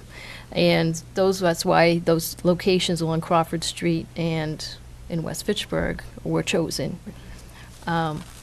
So we heard through the public hearing process that there was also a desire to have other areas of the city to be served. So in order to, and also to minimize the, like clustering, as we were discussing, if you opened up a complete zone that went through the city, like Central Business District, you could get them all in West Fitchburg on one side. And the intent was, we already have them on one in West Fitchburg and then one on Crawford Street. Where else could they be located more within the city in order to serve people more within the city than just on the fringes? And again, most people have to travel, through in order to get to Route 2. Also, there is also a limited number of licenses available, or that they're choosing to move forward. So you want those, again, to be, you want those 7 or 8 of them to be profitable. So you're going to make sure that you want them to be sited where they are going to have, let's say, greater revenue. And that's where it's going to best serve the city as well for the taxes that they're going to receive on those purchases. It's expenses as well. So, and also, why we didn't look at, well, we said, not downtown. This time, again, we did take the police chief's, on his consideration about that as visibility. We think it's important that most of the businesses, locations we're looking at have adjacent parking to them, and the parking is underneath the control of that, mostly that business for security and cameras and purposes for monitoring patrons to and from their vehicles. Could be, large dollar figures involved. I'm not sure exactly, how much you're restricted on a purchase. Right now, there are some point of sale mechanisms, meaning that you could use like a credit card in a transaction. Who knows when that could change, though, as well. So again, going back to a cash only. So those types of considerations were looked at about why we're looking at parking and security for patrons as well. Centrally located, high visibility, so if it's in a plaza or more open area, very visible, highly lighted, just for everybody's safety to and from. Counselor Di Natale. So to the arguments that we should hold this, or we should take this slow, I sit here and I ask myself, there's a lot of people in this room who have a decision in this, and of course, when you have multiple people trying to make a decision, everyone has their own priorities. I am fearful that the longer we wait, we're never going to arrive at a consensus as 11 of us.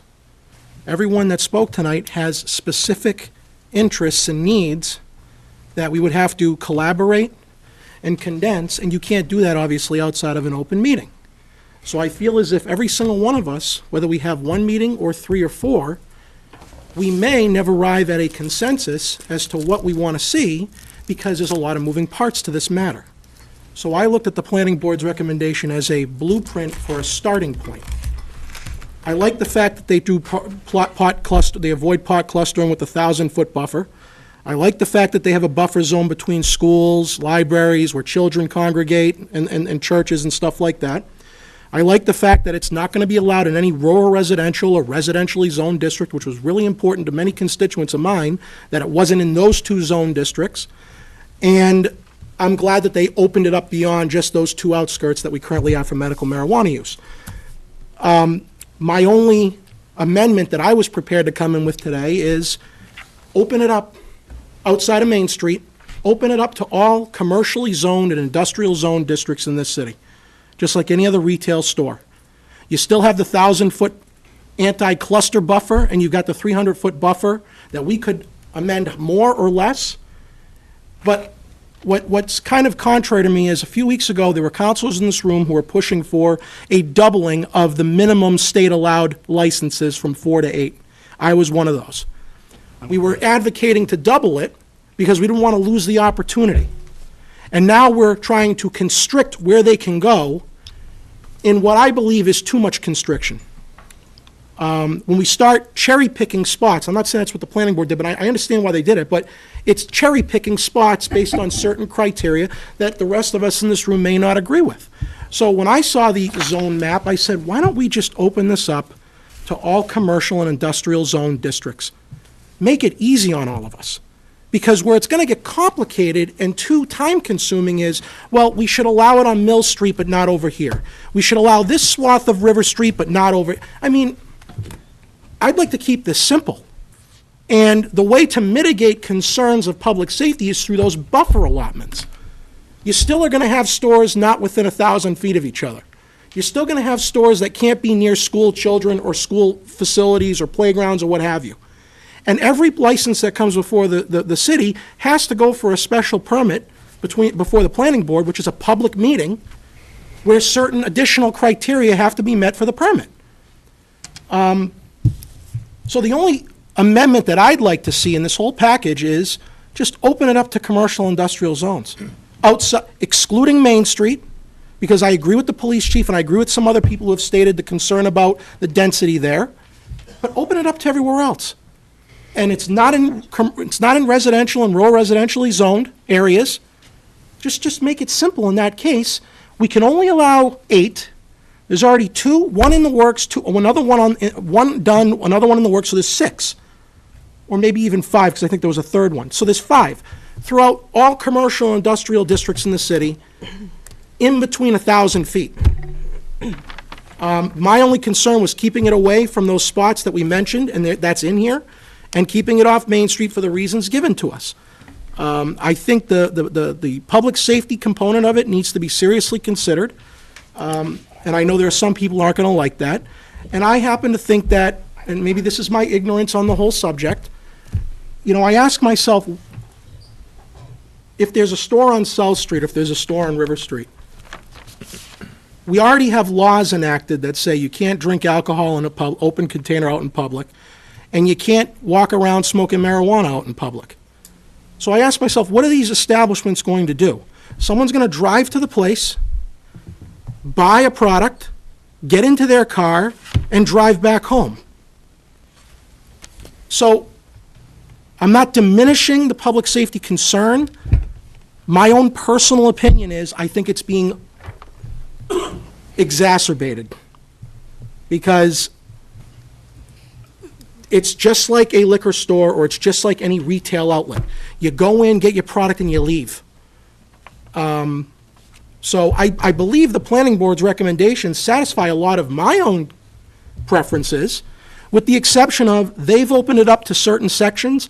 I'd like to open it up everywhere outside of the heart of downtown, and then worry about the special permit on a case-by-case basis with those buffers that they've established in place to address concerns like what Mr. DiGeronimo mentioned, but also to open it up. I mean, councilors a few weeks ago were saying, let's open it up. Let's make it 8 licenses instead of 4. Let's get the tax revenue. Let's do this, let's do that. And now we're going to say, well, we're only going to do it in 4 spots. It's contrary to what's been said the last few weeks.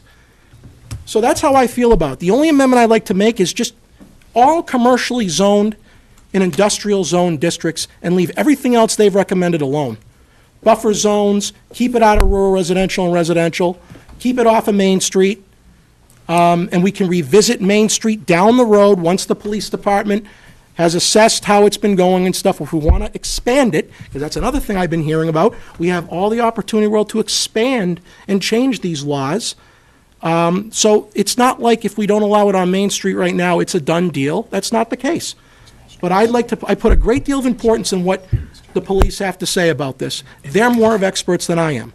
But in terms of anywhere else, I mean, I get a little skeptical about the safety aspect if you go to Twin City Plaza and pick it up and then leave. I mean,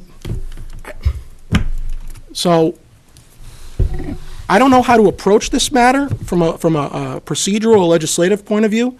I feel as if we sit here and we're going to talk ad nauseum of what we all like to see. I guess the only way to move forward is to put something on the table. So what I'm going to do right now is I'm going to make a recommendation that we adopt the planning board's recommendations as recommended, with the exception of allowing this in all commercially and industrial zone districts in the city. We subdivided, so this would be point number 1, to add a new section 18165 marijuana establishments to regulate non-medical marijuana as outlined in the enclosed ordinance, correct? City Solicitor? It wouldn't impact anything else in terms of the inclusion zones.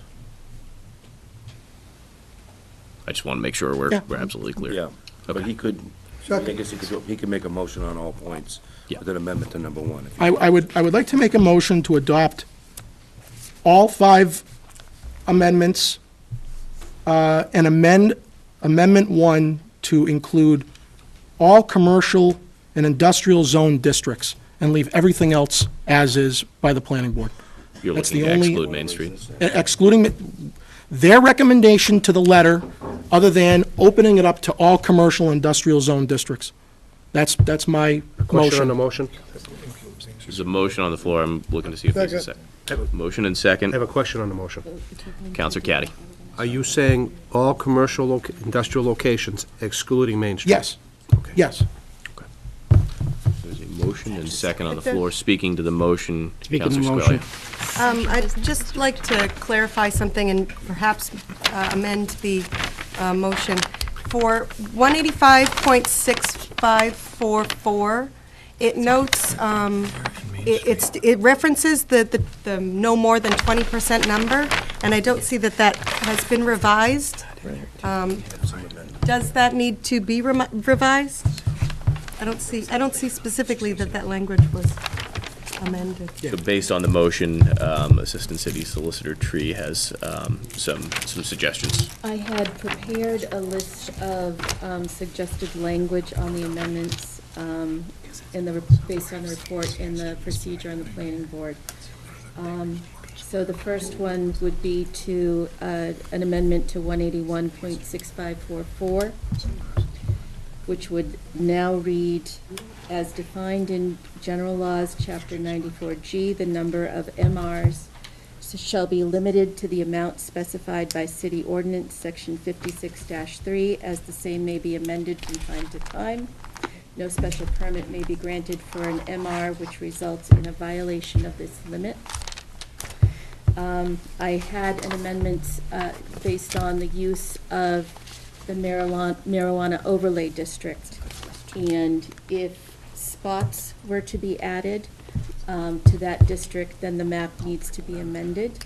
If a different definition is going to prevail as far as zoning, then there would have to be a different amendment on that. And then an addition of a new 181.656 sub 9 regarding the 1,000 feet. Okay, so my question, Mr. President, is Attorney Tree has read all these amendments that, was that submitted to us? No. No. I drafted that today. Okay, so, This was, I believe, a preparation of different scenarios that Okay, might happen so- tonight. Because we may choose to move this forward to a first reading I was just this going to say evening. that my motion, if adopted, can go to a first reading, and then we can look at what the amendments were proposed by the attorneys and debate that at a future meeting and add it to it if we want. Is that proper procedure?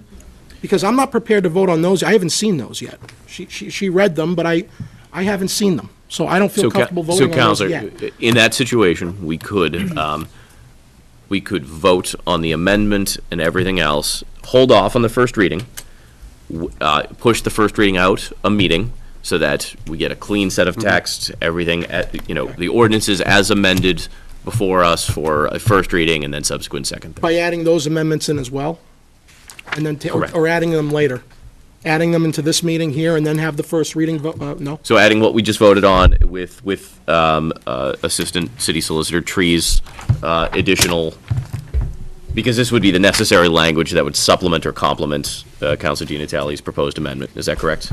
Okay.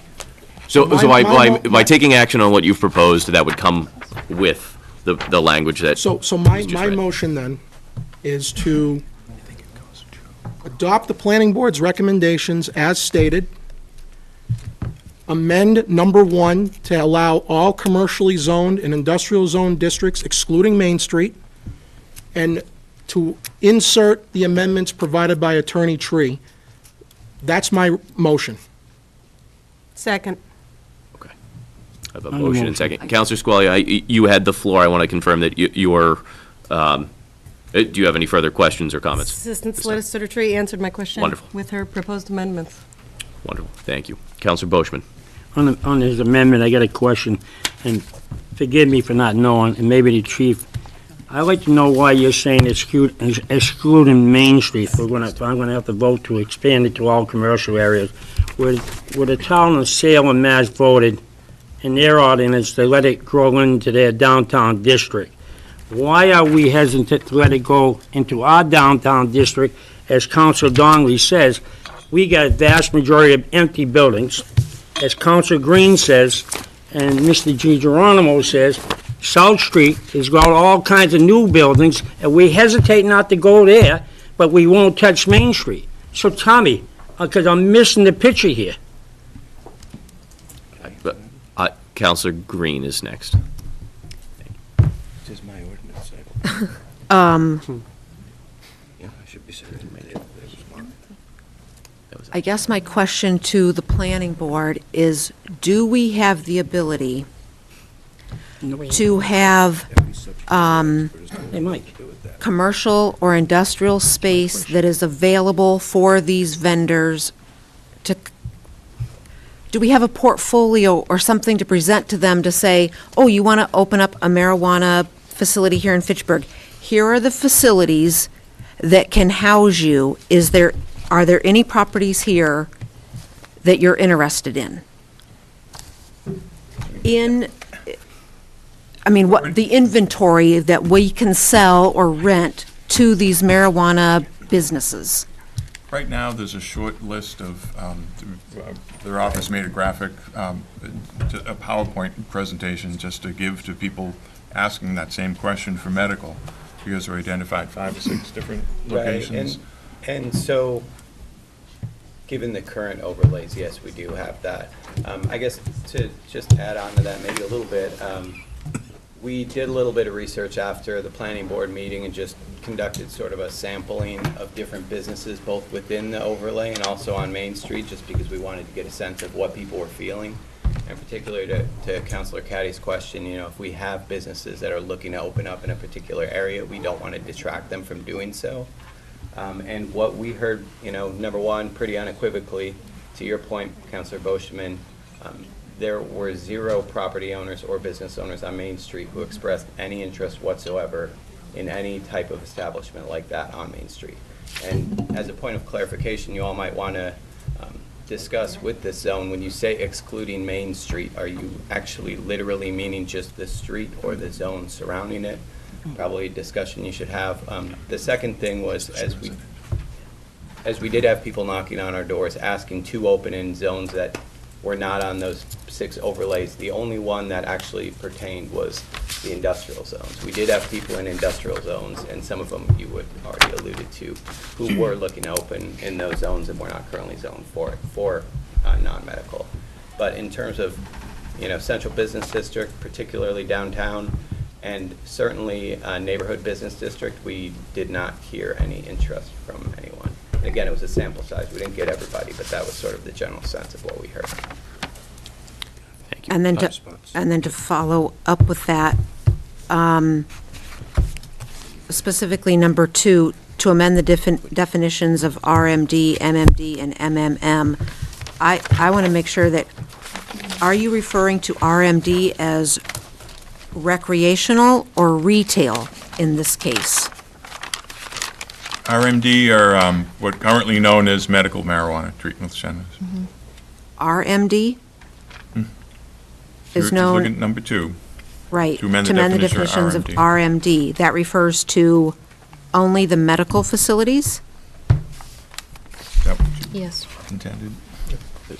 I don't know Yes, who that's to take direction registered. from. I'm just looking for clarification. the Assistant City So Solicitor.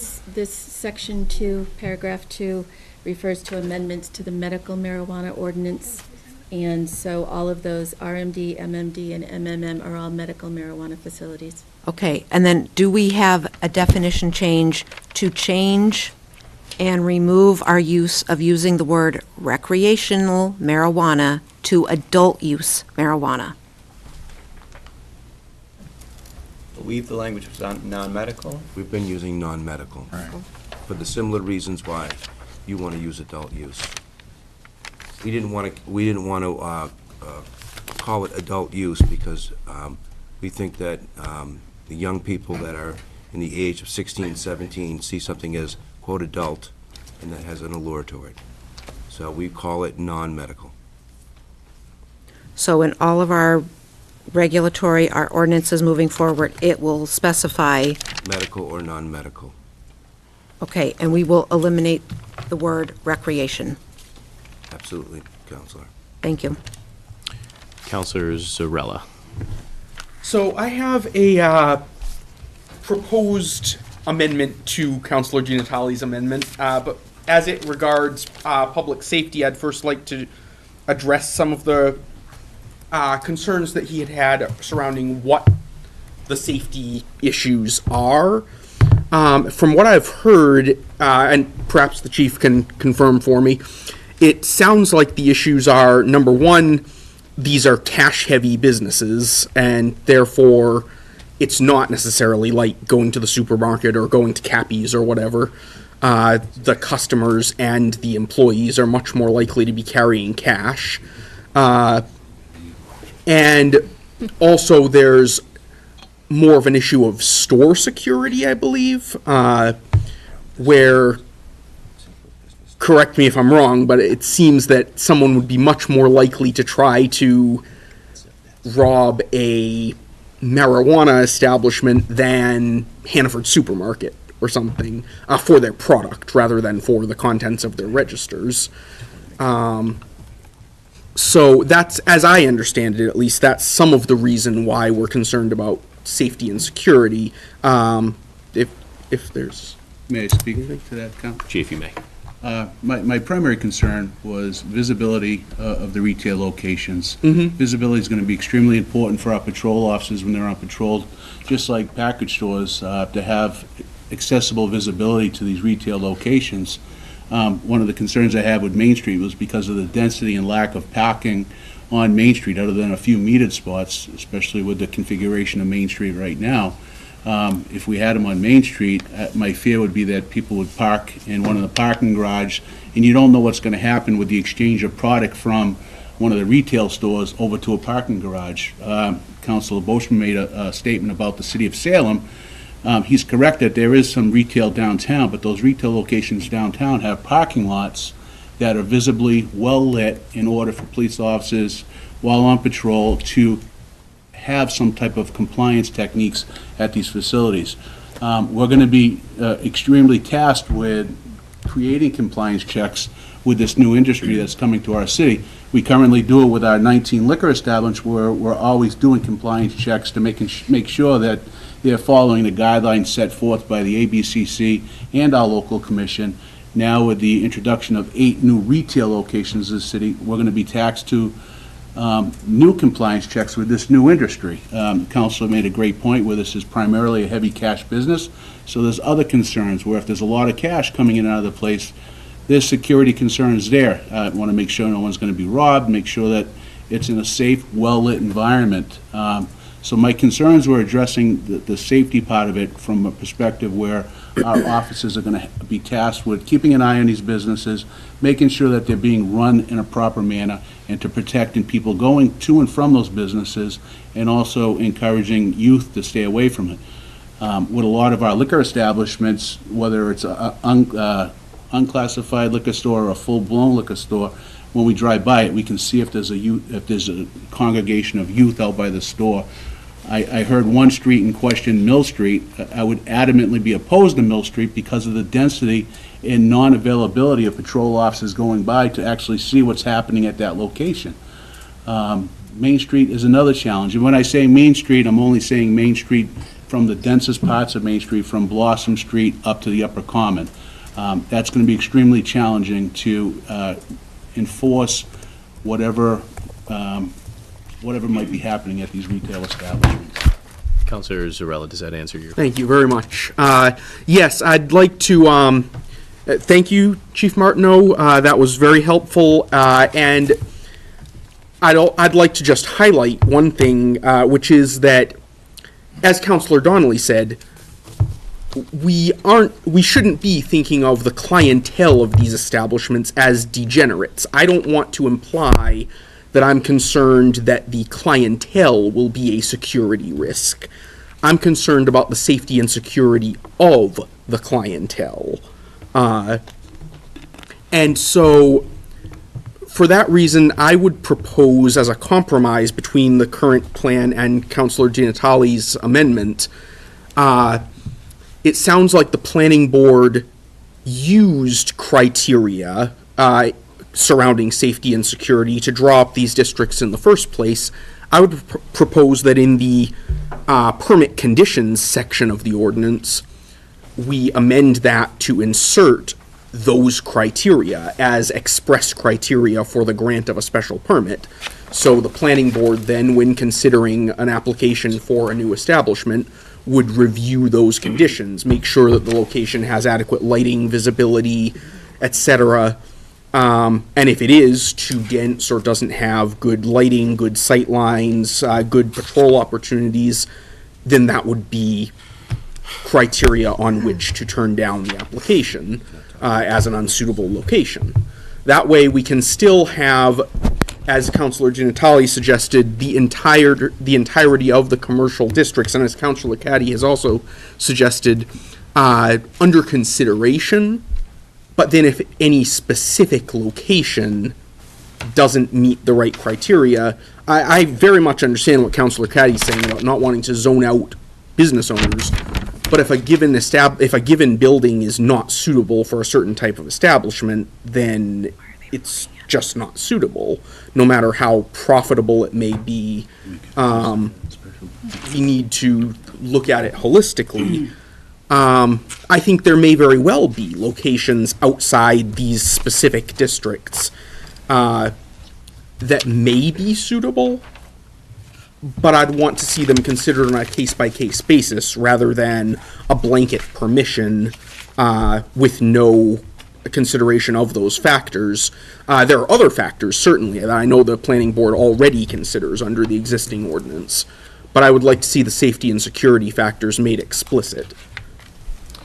So, Councilor Zarella, the city solicitor gave me 181,656. I guess that would be criteria or finding 7. It does take into account both the health and safety of employees, clientele, and public. So I guess you'd be looking for further clarification, further specification as to line of sight and other. Yes, because as I read it, subparagraph or subclause 7 relates to security measures taken by the establishment. I'd like to also consider site plan issues relating to safety and security beyond active measures or So further clarification measures. to that would be sufficient to your request? Yes. Okay. Councilor Zarella, you still have the floor, or you? I would make a motion to amend in that regard. Second. Councilor Gianatali, this is your motion. Would you be amenable to Councilor Zarella's request? In that spirit, just to further amend, Councilor Gianatali, I think you've moved this discussion forward. I think the only question that Mr. Skrofsky presented, which was, is it Main Street? Is it Main Street adjacent? So are you? My question to you is, Are you referring to the section of the central business district that includes Main Street? So that would include Boulder Drive and some of the offshoot roads that fall within the central business district along the Main Street corridor? I was gonna, whatever the planning board came up with. I wasn't gonna change that aspect of it. But the chief, Is that- what? It wasn't the planning board that came up with it, though. I mean, late after tonight, come up with a more defined area, You or, excluded Main Street. right. They excluded a bunch of other areas in addition to No, I Main Street. understand that. I understand that. He left the room when you Okay, asked so, us. Yeah, I wasn't here when you so spoke, we, sorry. we excluded Main Street, but we excluded a lot of other districts as well. So in Main Street in particular, are you talking about the actual physical street, Main Street, or the commercial, central business district that it includes? The central business district that it includes. Which is? The main, the downtown central business district, basically, I can show you. Which The CBD is. includes further, the CBD section that encompasses Main Street goes up as far as Pritchard Street, Academy Street, and southerly of Main Street to the Boulder Drive. So, Because it To wouldn't meet Myrtle? criteria. East to west. Right, because of schools. in east, line of east to sight, west, well, Safety, density.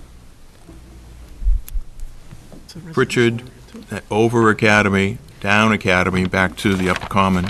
Counselor Di Natale, I think that was your intent, correct? That reflects your That's my intent. Not- Okay.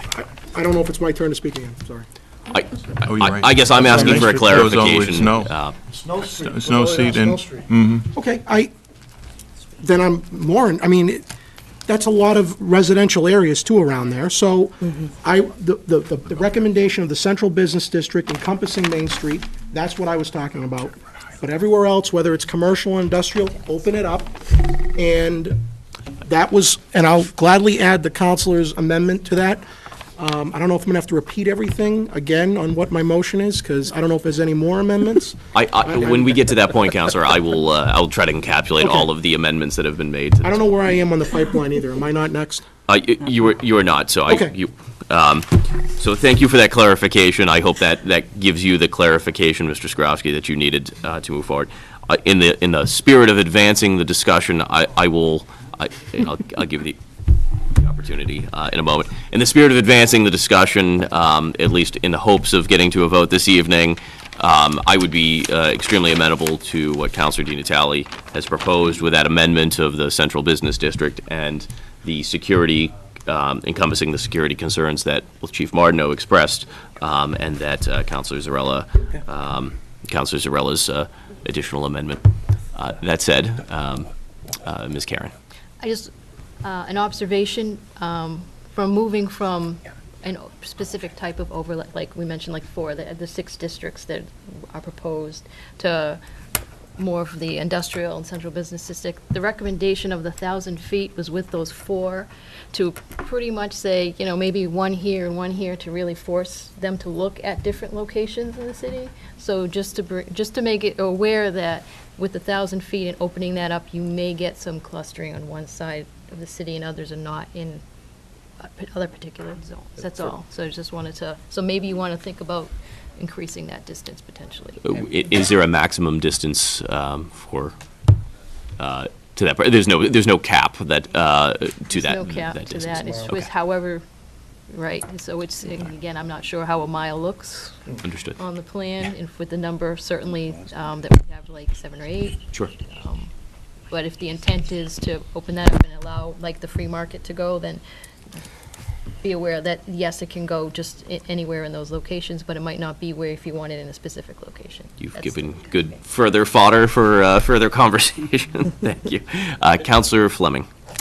I'm not opposed to any of the amendments. However, I would like to see a map where all the commercial and industrial areas are in the city of Fitchburg. And I'd like to keep them, each section even, like to have the same amount in each section, as opposed to clustering it all in one area. Mr. Hurley.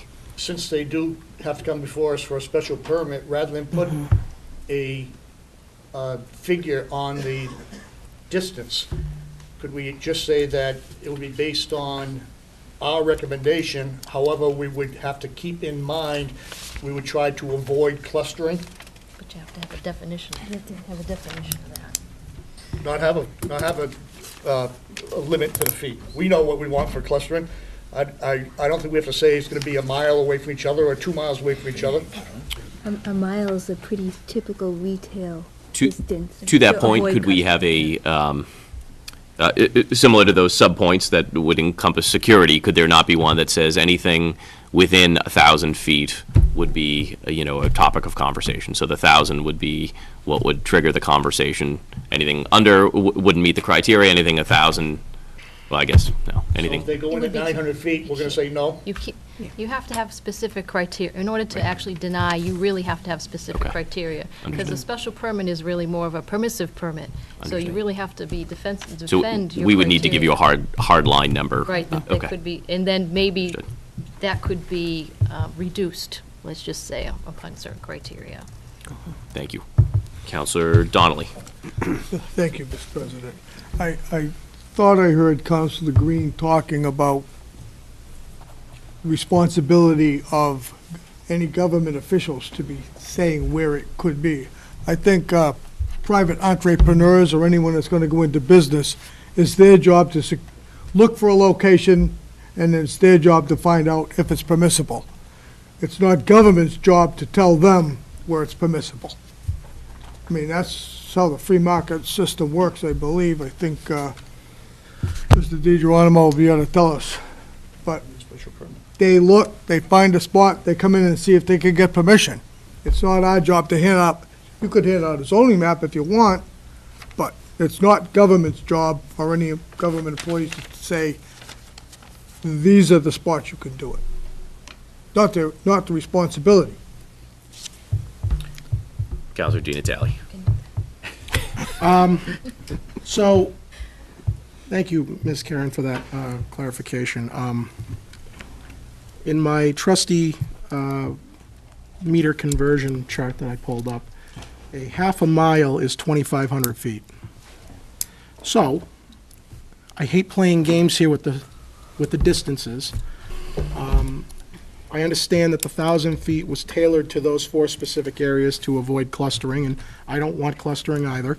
I would be amenable to suggesting 2,500 feet or a half a mile, since we're opening it up to a lot larger spectrum. But I want to know if that's feasible, because I just don't want to put a buffer in that will not work. So, for me, it would be nice to know the amount of miles in these I mean, if we open it up to all commercial industrial sectors outside the central business district around Main Street, I would have to think there is opportunity within a half a mile of each other to have businesses.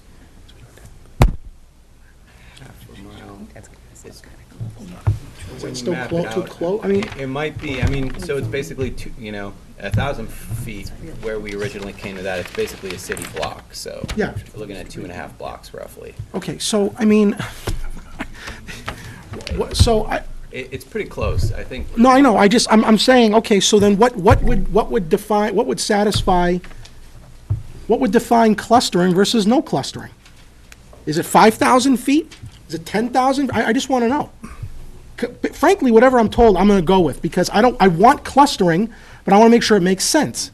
So we have And two- I'm not going to play around with 2,500 or 3,500 feet. What would, so you said 1,000 feet or 2 city blocks? 1,000 feet was one. One so- city block, so this would be 2.5 blocks. Right.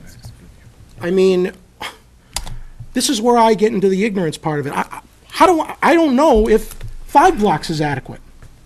What's adequate? So if it's inserted as a condition, that can always be waived if, the totality of the circumstances show that You don't do it's that for package permissible, stores. correct?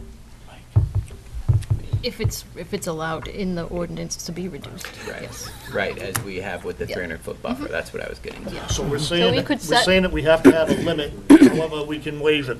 We can reduce it, but there should be some criteria how to reduce that. So, for example, if you use the 2,500-foot buffer, and you have one property that you can't even see the other marijuana retailer because it's, whatever, pushed behind the building, it's way off in the distance. There isn't the appearance of clustering. Perhaps there could be a waiver built in, like there is one with the 300-foot buffer, or places in proximity to a residence or a school. I'm getting frustrated because And that was. complicating things here. It was I mean, going whether or not the desire to have it in different areas of the city. No, I understand the onus. I understand the reason why you guys did it. I'm not disagreeing with that. I'm saying, What, clustering? if I want to open it up to everywhere outside of CBD Main Street, obviously that 1,000-foot buffer doesn't carry a lot of weight. So we have to increase it. I don't know what to increase it to. I mean, I said 2,500 feet is a half a mile. Is that good enough for people, or should it be a mile? 5,000 feet? I like a mile. Okay, I'm not trying to, I'm not trying to play this game where I'm trying to poll everybody. I'm just saying, I don't want to make a decision just by, thumbing my air in the wind and seeing which way the wind blows. I'd like to have some kind of an understanding of what would be an adequate buffer to prevent clustering if you open it up. So, Counselor, to respond, so, one, I'm more than amenable to the amendment that you've proposed, but with all due respect, we asked for the expert opinion, they gave it, we're choosing to amend it further. So they're saying, we've already given you our opinion, Okay. to then ask them for a subsequent opinion. So I think, with all due respect, I think we do need to then say, if we're choosing to override or supersede the subject matter opinion, which I agree with you on, then we kind of do need to pick a number here that we're comfortable with. So my, again, to move the discussion forward, I'm not trying to rush this. I want people to understand that. I feel like this is what we're doing right now is what's gonna happen the next time we meet and the next time we meet. So we need to zero in on something and then re-look at it later, because this is gonna go through a few votes. So so my initial motion was to adopt the planning board's recommendations as is, with the exception of number 1, amending that to allow all commercial and industrial zone districts for that use outside of the CBD Main Street area, and then insert into there all of the amendments that Attorney Tree gave, and insert that safety language that Councilor Zarella wanted during the special permit review. Additionally, I'm going to say a mile, 5,000 feet between establishments. I'm just throwing it out there. That's my motion. I don't know, to add that motion, so I've added Councilor Zarella's, the 5,000, and then everything else is the same as it was before, to address the fact that we're opening it up. Now, before I leave the floor here, I want to make it clear that there have been statements made tonight about the downtown area and how, again, this has become, unfortunately, a recurring theme here, where this council is not helping itself or the city by constantly putting it down, okay? I'm not trying to put rose-colored glasses on and say that, no, that we don't have any problems. I'm the first one to say we have problems. But I always hear about how we need to market the city better, and every time we keep trashing downtown, that doesn't help market the city. It feeds the malcontents. So, if we're trying to promote the city, can we stop talking about how poor Main Street is right now? Because if you look at the lower Main Street, there's investment activity going on in the Moran Square area. If you look at Upper Common, same thing. And you look at where the theater block and City Hall's going, same thing. There is a sector of Main Street that's depressed right now, if you will. That's all. The majority of it, the rest of it is not. And for the businesses in that sector that's depressed, I feel sorry for them, because every time we talk about it, it doesn't make their business look good either. So I guess I'm being cheerleader tonight on multiple occasions, all right? But I'm sorry, folks. I just can't take it. It's like, how many times are we going to keep repeating this? So that's my amended motion, and I will, let's see what happens. With that, I think it's probably the appropriate time. Some people have to use the facilities. I think there's a couple of questions. Some folks would like to talk individually to a couple of members of the planning board. I'd like to have us do a 10-minute recess here. This gives us the opportunity to take a deep breath, make sure we're all comfortable with where we're at. And I would just remind, we can't have any group discussions, open meeting law is still in effect, but if there's members around this table that would benefit from an individual conversation with a planning board member to make sure they understand what they're looking at, or a city solicitor, now would be the appropriate time. We'll resume in 10 minutes.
Don't ask him.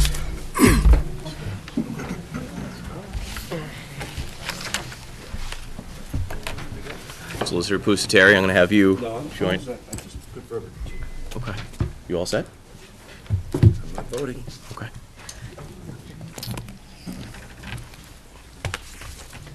Wish to provide a couple of remarks? Well, okay, I'll take. You were recognized. All right. You want me to sit up there? Is that what you want? That's fine. Okay.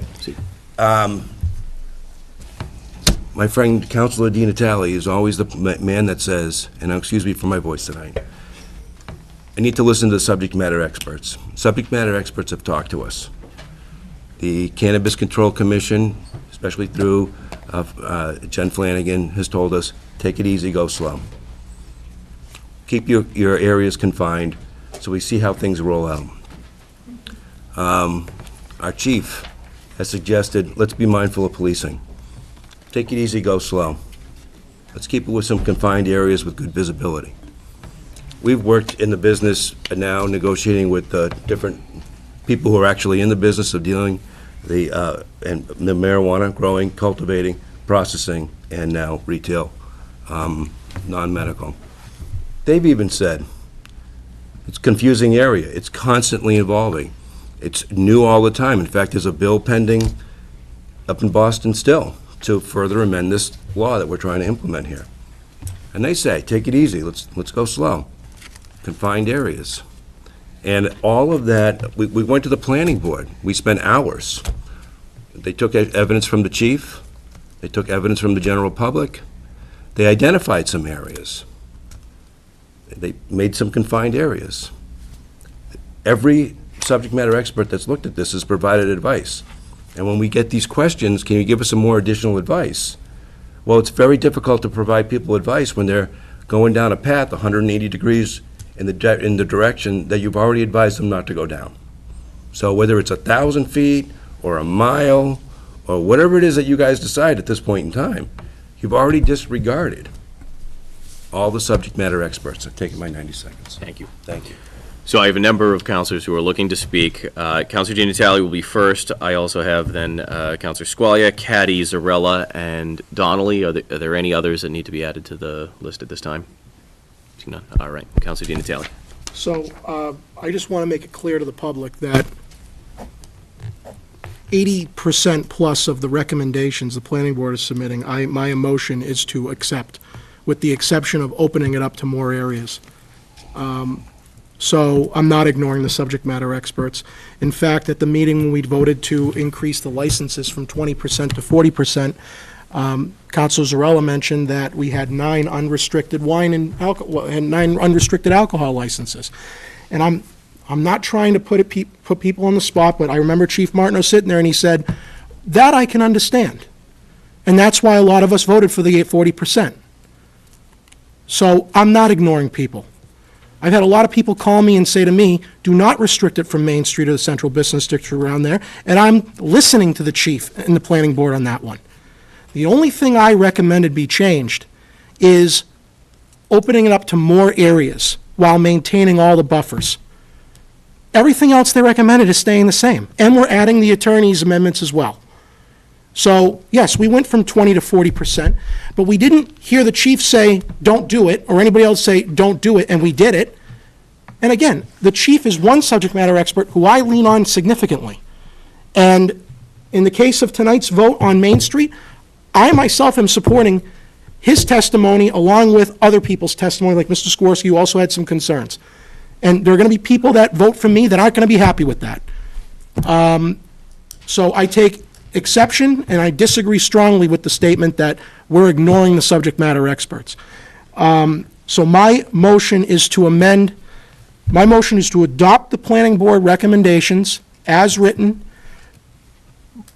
with an amendment to number 1, opening it up to commercial and industrial zone areas, excluding the central business district area around Main Street, maintaining all the buffers, the 1,000 feet between stores, the 300 feet against where children congregate and what have you, add in the safety control measures and the special permit process that Mr. Zarella mentioned, and add in Attorney Tree's amendments as well. That's my motion. And the only difference in that motion is opening it up to more areas. Everything else stays the same.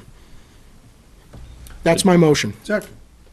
Attorney Tree, am I correct in understanding those recommendations that you read earlier? They don't necessarily need to be included in this motion, they'll be included during the ordinance drafting process? Or would you feel more comfortable if if this language is included in this amendment? There is one in there specifically regarding, referring to the limit by the council that should be specifically included in that amendment, because it's not within the planning board report, although it was discussed at the planning board meeting. So we'll keep that as the attached That's number recommendations in 3. this, okay. Can you clarify if he's taken this out? Counselor Di Natale? Yes, I'm not I'm going back to the 1,000 feet. Okay. Don't forget the 5,000 feet. Okay. I'm going to stick with what the planning board Okay. recommended. All right. Thank you, Counselor Di Natale. Counselor Squalia? I prefer the 1,000 feet, far over the 1 mile that was proposed earlier, because that would eliminate largely large portions of the city.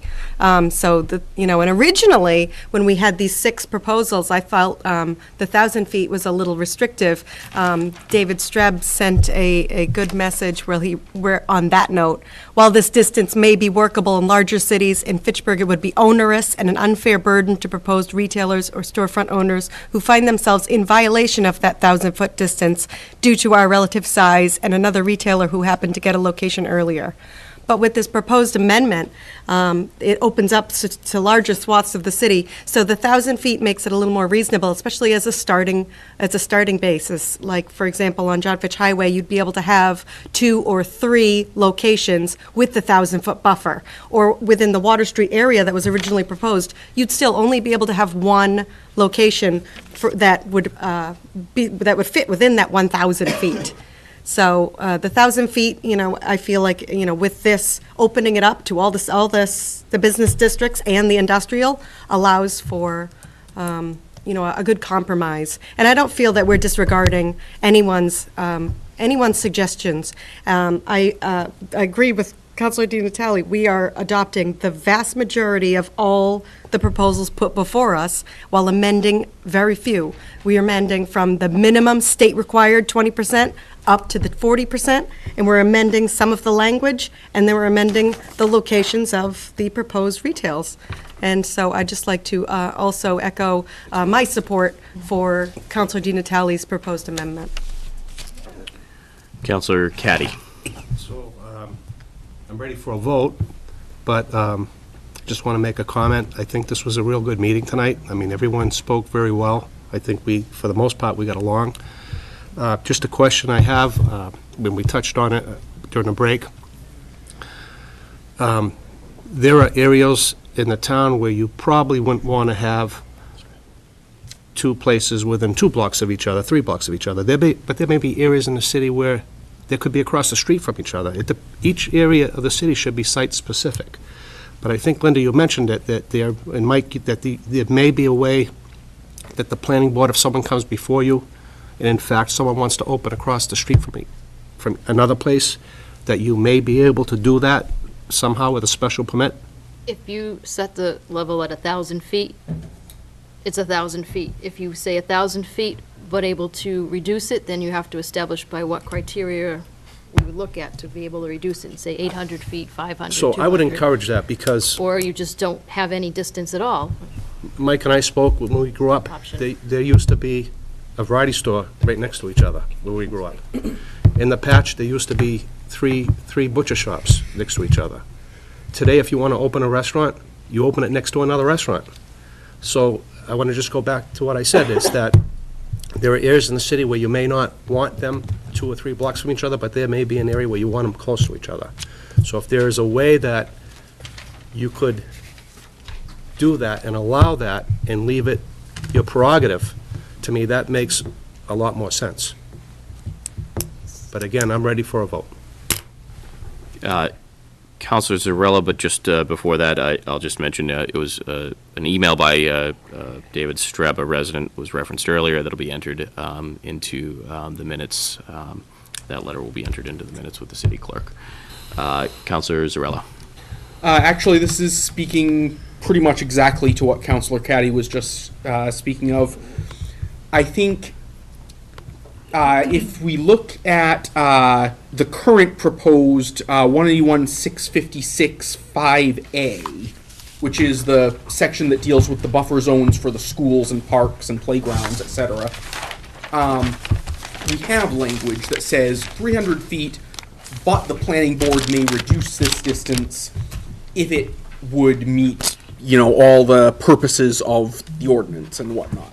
I'm not going to read out the whole language. I've also conferred with Attorney Tree, and there is equivalent language drafted already for the original proposed 1,000-foot buffer. But as Councillor Caddy said, it's very site-specific.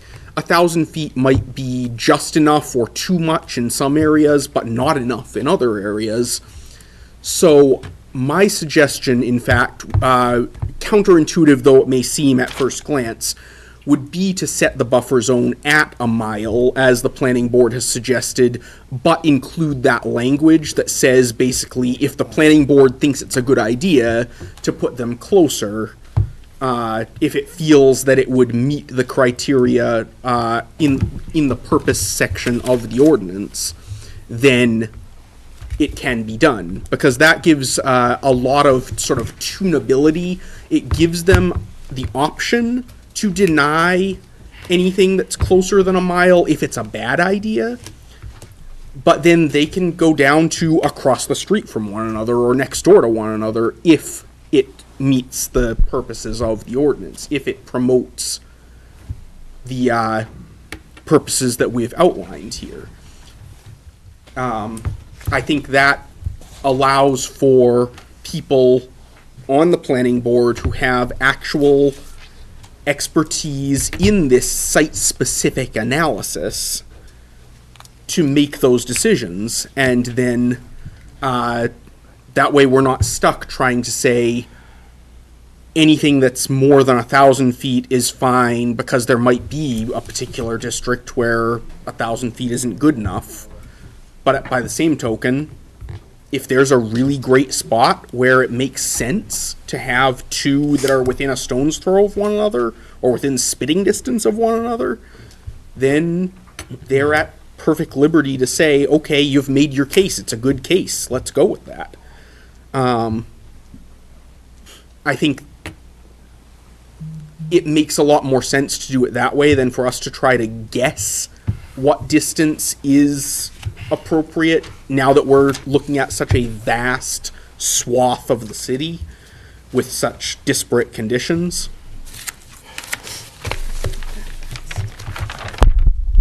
Councillor Donnelly. Thank you, Mr. President. I wanted to say most of my concerns are met, with the exception of the 1,000 feet. I support the 1,000 feet, and I want to thank the planning board for all the work they've done and the congeniality that we've had at the council meeting this evening. Thank you. So I have a motion and second on the floor. Is there anyone else who wishes to speak at this time? So before I put this to vote, I'm just going to summarize this one last time to make sure.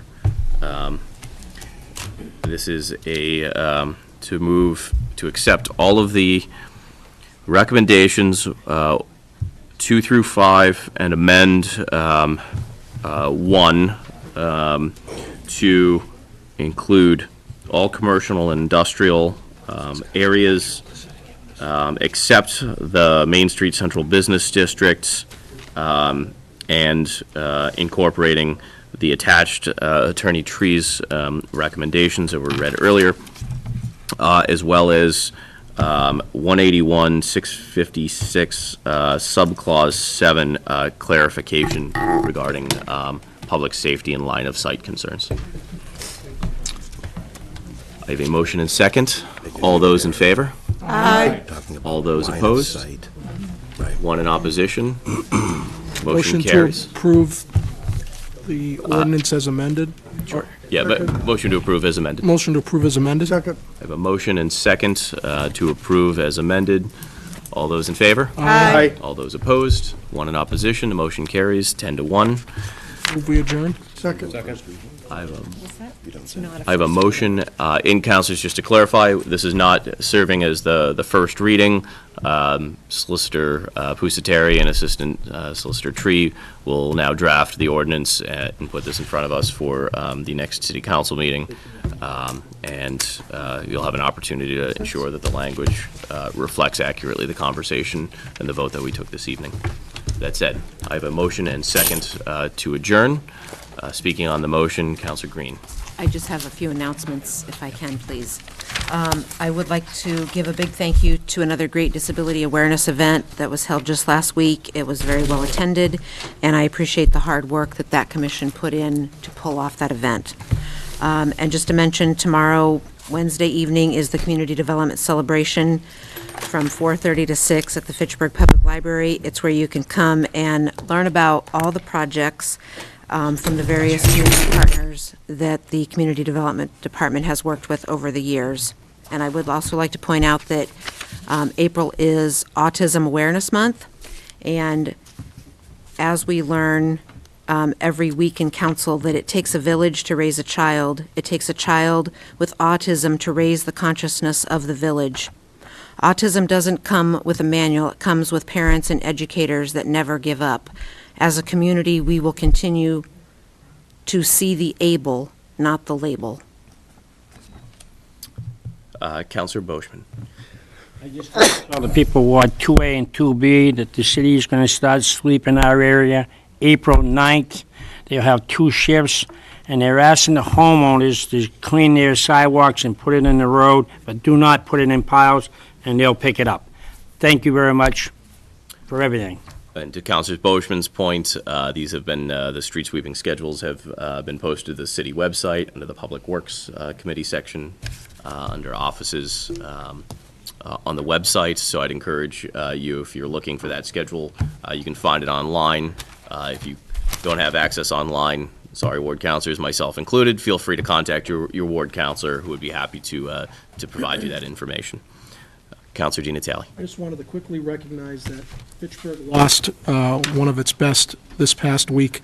Mr. Joe Albert, U.S. Navy veteran, fought in the Korean War, was a former counselor, Ward 1 counselor, at-large counselor, and veterans agent. So I just wanted to recognize his service to the city and our condolences to his family for the loss. I'd like to ask for a moment of silence before we adjourn.